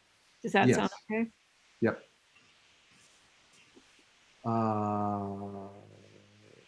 So I'm not hearing any negatives. So yeah. A quick question on Michelle's work or our work when we meet next week. If you're talking about and then having another week to make any adjustments, let's say for Michelle, are we pinching her to try to get everything done by, let's say, the 28th? In other words, is it on the 28th, since that's the council presentation, I'm assuming that we're doing an overview, obviously. Yep. But do we feel that all the I's and the T's are going to be all crossed and dotted, all ready to go? I'll know better when I get a chance to look at it. So why don't we have that discussion next Monday, Bray? Okay, Once I've had a chance to see what I can do without that next step. Yeah. Right. I mean, this isn't cast in concrete. If we get to that point and decide, you know, the 28th, be great to have it. If not, we can tell them, hey, it's going to be available, you know, August 10th. I mean, we're some date. But I'm just trying to say, if you don't set the schedule, things don't happen. So I would like to tentatively set up, Bruce, a special plan specific to the open space plan draft 2 review, maybe call it that, the week of the 20th. And I'm thinking is Wednesday. I mean, I'm looking at days. I was trying to get more than Monday. Not Tuesday. Not Tuesday. All right. So Wednesday's not Tuesday. Wednesday's not Tuesday. The Wednesday 22nd, is that reasonable? why don't we start that, see what happens? All right, so Bruce, because that would be one you would set up, because that's a commission meeting, not a subcommittee meeting. So you'd have to do the logistics on that one on the 22nd. Yeah, I can do that. 22nd, a special meeting. And that'll be on the plan draft. I'll call it draft 2, I guess. All right, now my other comment or my other question is, does the commission feel we owe any response to the people that have provided input? I mean, most of the input was very positive, by the way, but just kind of throwing that out there. Well, a lot of us are liaisons to these different groups, so it could be verbal. I'm guessing a lot of the groups right now are attending or following what's going on, so maybe it's not necessary. Can we see, do we know who's here, Bruce? Just from the attendees, there is B. Reynolds and Jill Karowski. Kowalski, yeah, the B is the trails input that came in, and Jill is interested in joining the commission, and she's I don't know, we have her on mute, but I'll kind of say she has volunteered some time to help with some of these publicity, whether it's a multimedia presentation and open space in general. So she's attending the meeting for that. I was going to get to that in my chairman's comments, but no, the other input folks are not here. I think it's an interesting idea for the liaisons to kind of reach out and say, hey, thanks for your input. We appreciate it. We've had long discussions on each of your input, and our draft 2 will address what we can address. So that's not a bad thought. Is almost each one of us has a different organization to go back to. Does that sound like a reasonable action to take? Who's the resiliency guys? Who's their liaison? That's a good question. Hold on, let me get my 2020 objectives document. We actually don't have one. No. Now that I look at that, we've got the city, I won't repeat it, but we do not have the resiliency folks.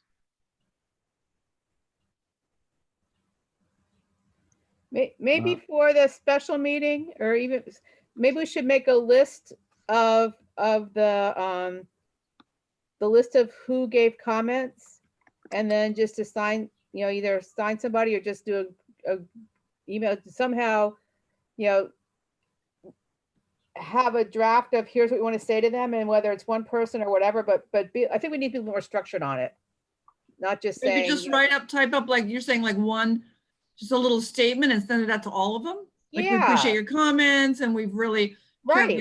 carefully integrated as much as we could, and Yep. And here's you'll the be- final document for you to look over if you want Right. to, something like that. yeah, I think we should do something a little more formal than just, go tell your people. Oh yeah, okay. Good idea. Are there any other comments? Ray, you've been doing this a long time, so. Are we opening a can of worms if we do anything? I don't think so. It certainly is nice to say thank you for the folks that have sent their comments in. Yeah. And I believe that we're not going to be getting too many more comments, I don't think, from really on the general public. And I like the idea of just a little note being sent out to say thank you for your input.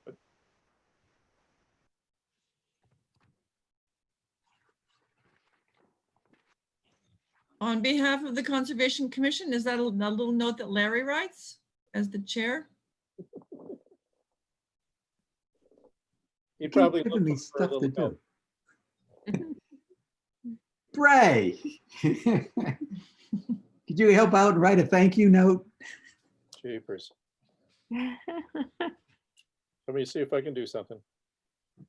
All right, generic. I mean, I think that's it. I think a note of appreciation for their feedback. Right, we're talking about paragraph or two, and then maybe we could say there's another edition coming out.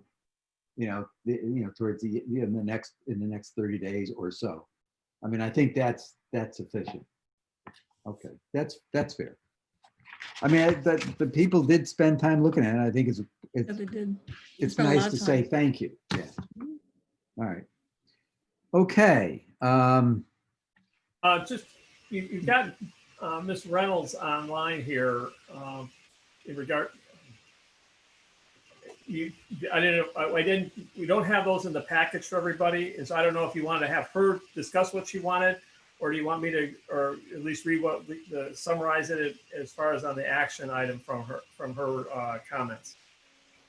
Why don't we do the following? Tom, if you do your summary, and then Bruce, if you open up for Dee to add any comments on top of that, because I think Tom's response would kind of set the stage anyway. Okay.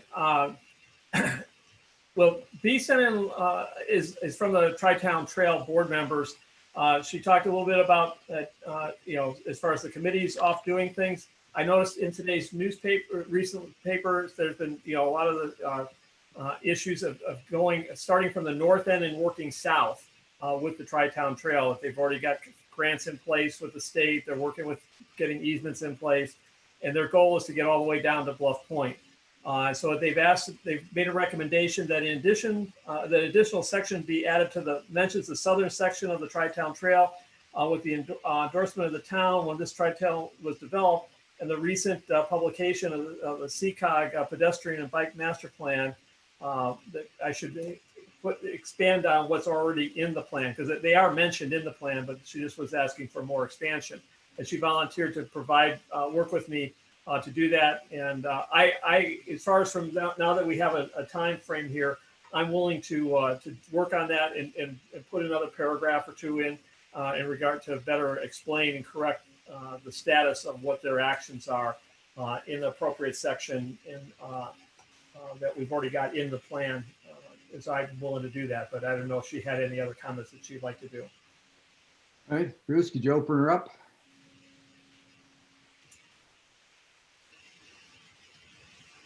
Ms. Reynolds? Yep, can you hear me? Yes, we can. Yes. Okay. I just wanted to highlight that when you look at the south end of the Tri-Town Trail, it connects Bluff Point up to the Cop property as a first leg. And the reason I highlighted that, because how often can you have a trail that goes from Bluff Point past your town hall, past your new community center, to the library, to the senior center, and past senior center, and up Route 117, and then across to the Cop property.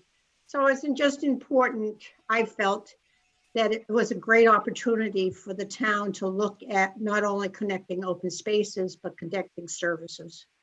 And so that's why I wrote that note, not only because it's a Tri-Town Trail objective, but also for the town, it was connecting services.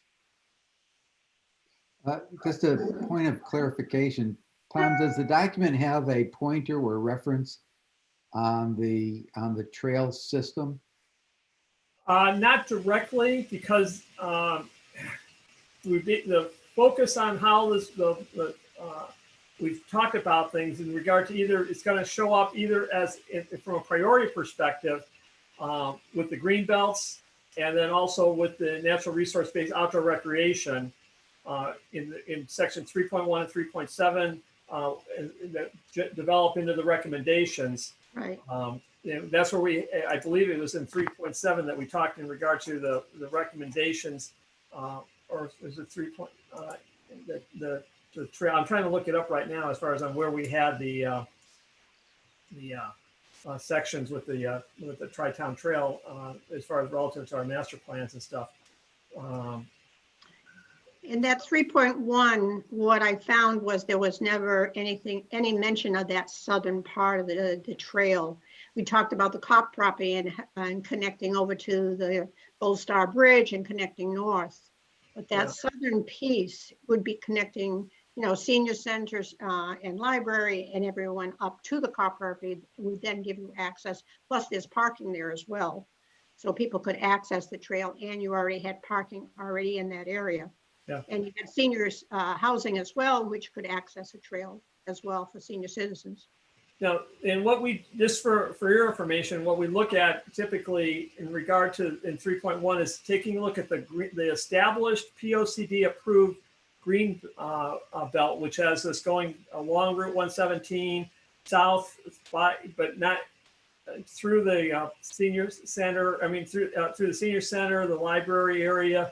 That would be a reroute to basically go down south as opposed to the way that's currently in here. So maybe that's really is a factor that you're looking at is a potential rerouting of the of that greenway the green belt that's currently already established in the POCD to go down and this is where I don't really have the details of what, and I could take a look at a tweak here relative to that one little section in the town hall area, because it could be modified to some degree that we'd have to kind of take a look at. And that's we didn't really mess with this area in regard to putting the Tri-Town Trail, trying to lay the Tri-Town Trail over the current established green belt. I think that's really where the disconnect is.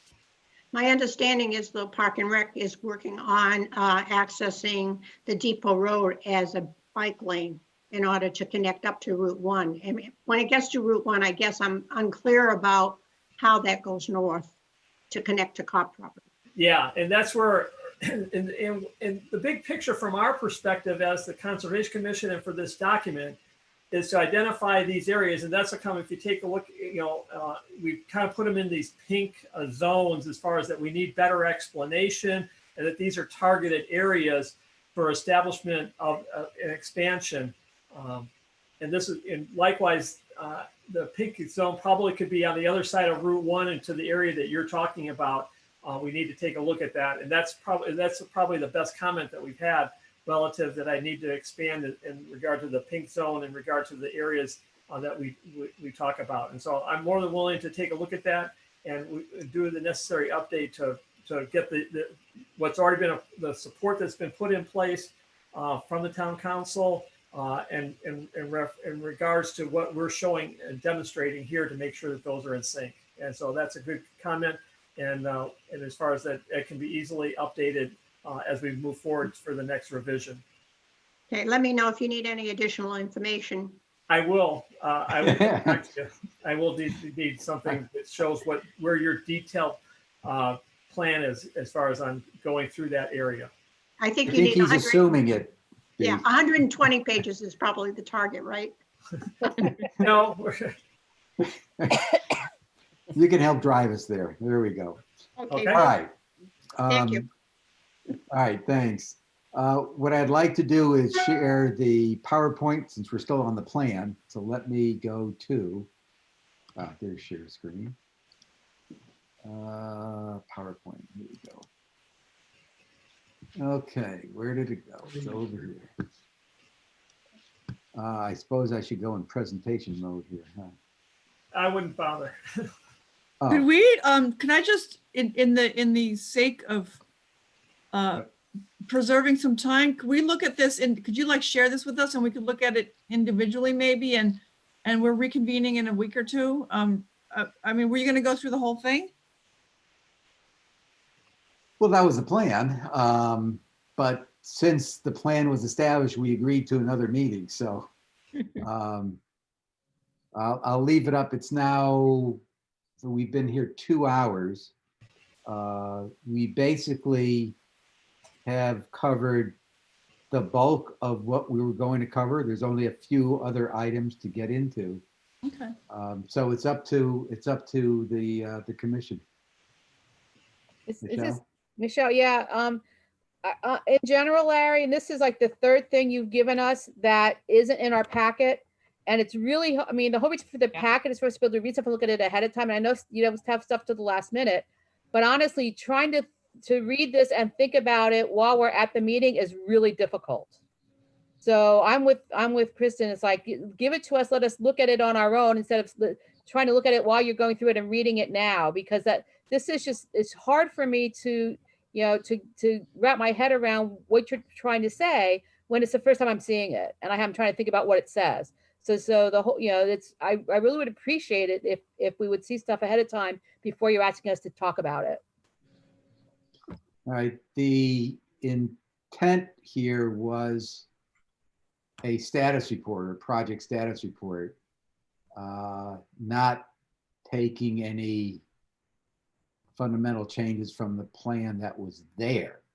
So there's nothing, should be nothing new in this document, but just telling the council, hey, here's where we're at. Okay. How many pages is it? It's 12 pages. Yeah. Okay. So the Yeah, I think status that's a is lot to have go this through. and I send it to you to look at. To me, that's the status. All right, Not showing us so, page by page. right? 6 of the pages are the the content, table of contents, the cover letter, and I mean, there's like 5 pages that have any new data. That's not even new data. All right. I heard 2. That still left 4. If you want to hear another comment for Bright, I agree that, as Michelle said, I have not seen this before. I haven't had an opportunity to look at it. And then not knowing what the big picture is, and then how each slide is a part of that, but just trying to be critical review of this without seeing the whole thing and then going back to it right now is not that, from my standpoint, won't be very productive.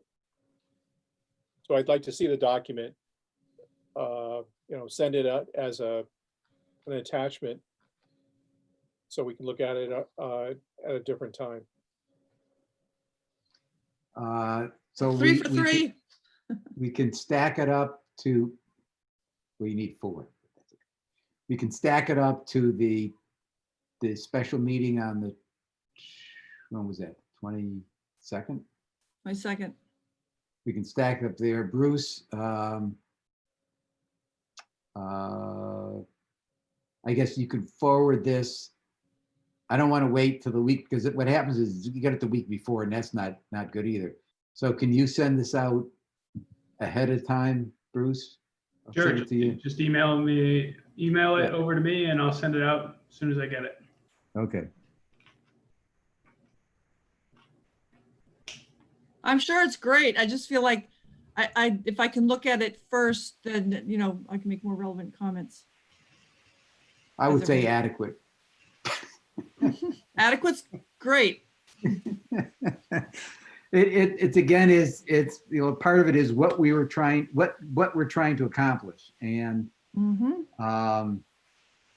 the fact is that we weren't through we weren't through our process yet, right? So the end result, just to remind us all that we agreed to, is that after draft 2 goes out, then we're going to go to the council and say, here's what we did, and here's what we want you to do, which is basically support and approve the actions that we had in there.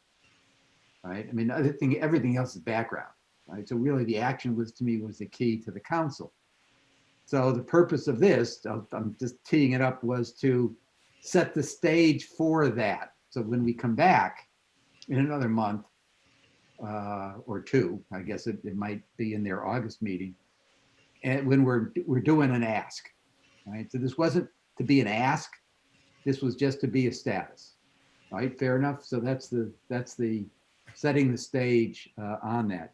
Is that a fair summary, Tom? I would definitely agree that, if you just shift to the agenda, that slide, just so people see what's in the package, so we know what you're talking about. I think that's all we were trying to do is outline what we're going to talk about at the presentation. We've got a draft here. Bruce is going to send it out, and that we're going to take our comments and anything that we can get in advance would be helpful. And I think if we've got a special meeting on the 22nd here, then we'll talk and we'll get this thing hammered out. But it's just a matter. It was at the request of the council on that June 23rd meeting.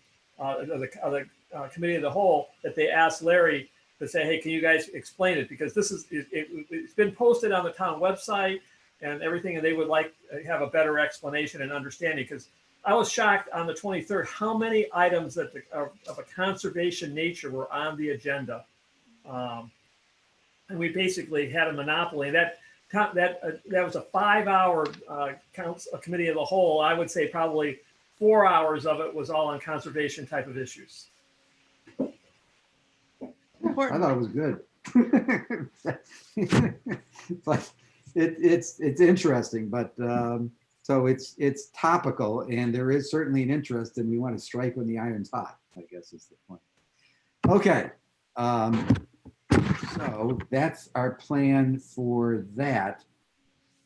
Now that ends our open space, and I know and you wanted to get, maybe get back to the criteria, but let me finish up the balance of it, and then we can either adjourn or spend time on that one. I'll leave it up to you guys.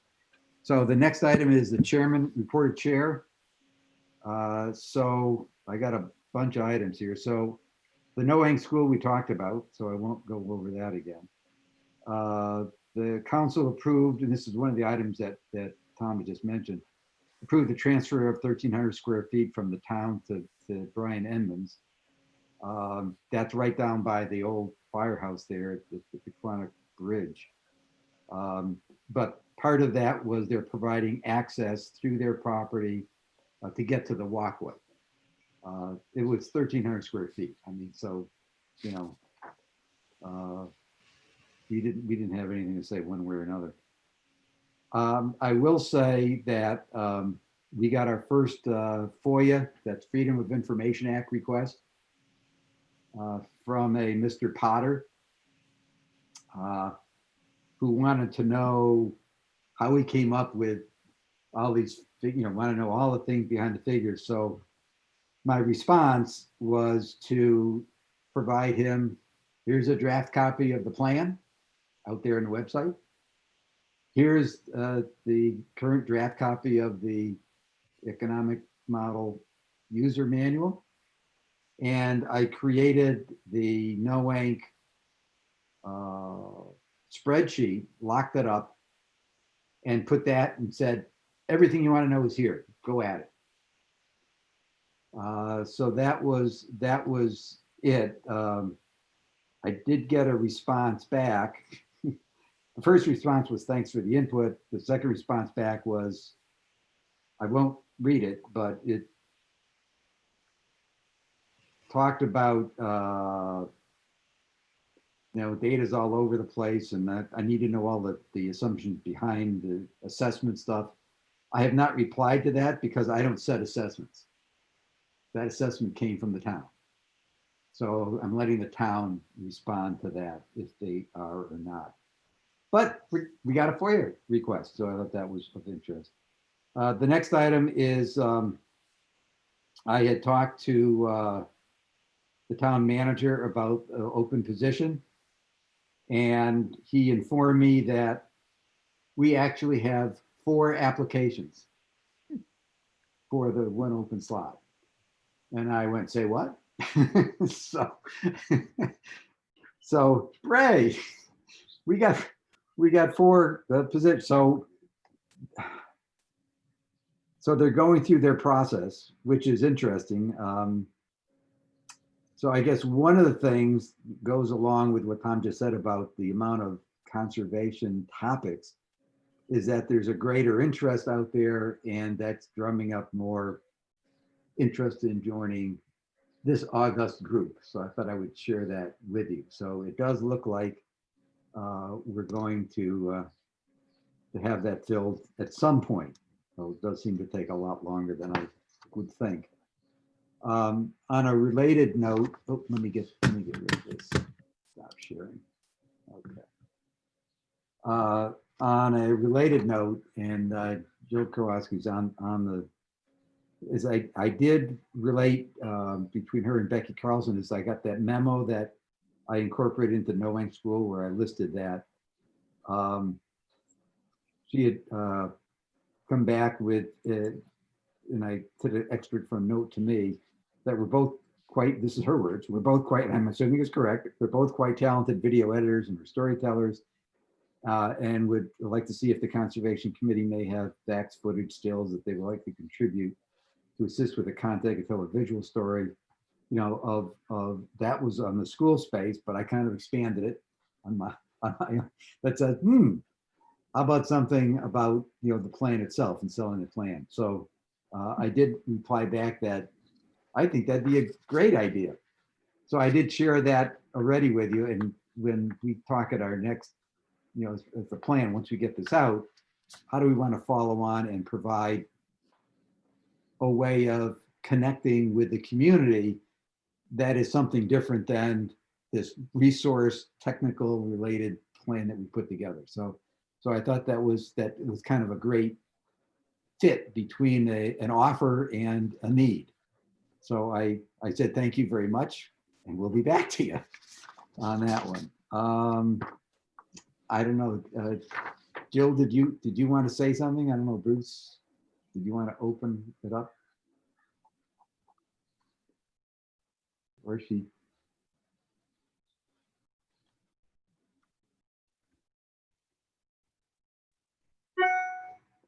It's on mute. That's okay. Not that the response isn't required. Let's see. We talked about the letter from Patricia Oates. There was a NERR request to the National Estuarian Research Reserve. Was that in the handout, Bruce? For this? I don't remember seeing anything. No, it was not. No, but this is Tom Olson. I did update the draft of the plan to as an additional item in the discussions, and I think in the part of the plan that identified the estuaries as a new topic in our discussions, and that was incorporated in the plan that was sent out in the package. I'll get the exact page. All right, that concludes the report of chair. The next item is, any questions on any of that? The next item is Bruce and the report of staff. No, I don't have anything to add to that. All right, so at this point, 7:11, we can eat. Kristen? Well, we never discussed the plastics, and they that still exist. Tom just rolled his eyes a little bit, but I just wanted to really briefly, can you put me on to, oh, can I share my screen? Mhm. Yes, you can. Let me just, I have to You can find, open Just hit Okay, share here we screen, go. should be at the bottom, little Okay. green thing. do you There guys see this? Oh, Oh, Yeah, this is the logo that we worked with Lisa Hill, who's my neighbor. She's really great at graphics, and this is going to be, as you recall, we were going to do a sort of a carrot for the businesses that have been supportive of our plastic incentive. And so there's been a lot of dialogue lately about who is and is not going to be included. But this is the fundamental logo, which I think is absolutely spectacular. We're thrilled with it. And across the top, the wording's going to be, well, it's going to say across the top, plastic reduction, and on the bottom, champion, in bold letters, plastic reduction champion. And then the question is, who is the sponsor of this sort of award or thing that we're going to give out to businesses who are willing to have a decal on their window? And I think the sponsorship is going to be, it's been discussed between the Mystic Chamber of Commerce, the Conservation Commission, that's us, GCA, and the one that we're not sure of is the Economic Development Commission. And Eugenie and I are supposed to attend their meeting in about 2 or 3 days. They're deciding whether they want their name on it. There was a lot of back and forth about graphically, how can we include that? But the idea is the big words, plastic reduction champion, will be on the top and bottom, and then in very fine font, like around the edge, that's almost illegible, but it's there. It'll have the 4 sponsoring agencies as like a border around it. It'll be a square sticker with this heart. So I just wanted to share with you guys and get your feedback on it. This is Michelle. That's really cool. Isn't it awesome? I agree. This is Anne. I love it. Yeah. And of course, you know, the ideas expand, but the other idea we had ultimately is that who's to say that we couldn't produce, let's say, t-shirts or cotton shopping bags with this logo on it, where the proceeds go to support, you know, maybe one of our local environmental causes or whatever, but that would be down the line after we launch the sticker initiatives. So, and as I recall, Mr. Larry Dunn had offered to pay for the production of the sticker. So don't worry, we didn't forget. I just wrote it down. Yeah. To call So you. I think what's going to happen is hopefully we have this meeting with the Economic Development Commission and they commit one way or the other whether they want their name on it, and then we go forward. Can I ask a quick question? Yep. Any place on this thing refers to that this is town of Groton? In other Well, words, I've been fighting for that. It's going to say the Town of Groton Conservation Commission, Town of Groton Economic Development Council, Mystic Chamber of Commerce, and Groton Conservation Advocates. I don't know whether the Town of Groton also wants their, I think they are on there via us, but maybe that's something to check on. What do you know, whether they need to specifically be on there or not. Because it's our sort of initiative to reduce plastics in the town, and we have this wonderful logo in front of us. It'd be nice to have somewhere Groton in here mentioned that we're not talking about Stonington, we're not talking about Ledyard, you know, somewhere else. Well, it's going Well, to say. I think since you have, Conservation Kristen, Commission. since you have the town in like 4 of them, Yeah, or 3 out of the 4, yeah. you know, maybe a town of Groton, and then you could have the Mystic Chamber of Commerce. It's Okay, kind of I'll unique. see about that. Add Town of Groton. The other thing that I thought of that might be nice would be ultimately to have one maybe where in boldface letters in the bottom it says Mystic, or in boldface letters in the bottom it says Groton, or you know, maybe you expand it and then Ledyard gets to use the logo, because it's a really great, it's a fabulous logo. I think we could get some mileage with it somehow. So I will stop sharing. All right, no, that's great. Mm. All right, so I'll have to talk to you about the Tom had a logistics here. comment. Huh? I'm sorry? Tom. Yeah, the only thing, Oh. just, once I start seeing artwork like this, just from my, in past things, that you may want to start looking at copyright protection on it. Well, no, the person who designed it, yeah, it'll be copyrighted. It will be not to be used for profit, but she designed it specifically for us for this. Yeah. And we have full right to use it. So I don't know. We should protect it. In other words, from someone stealing it, you're saying? Yeah, it is, you know, and that's the only thing, you know, as you're working with an artist and stuff, I would just caution you to help protect their intellectual property. Okay. Thank you. All right, very good. Any other topics that I missed? All right, so we now either can go into either adjourn or go into a review of the criteria. Mrs. Michelle, my Yep. suggestion is that the text committee talk about the criteria, then we can talk about it on the 22nd as a whole.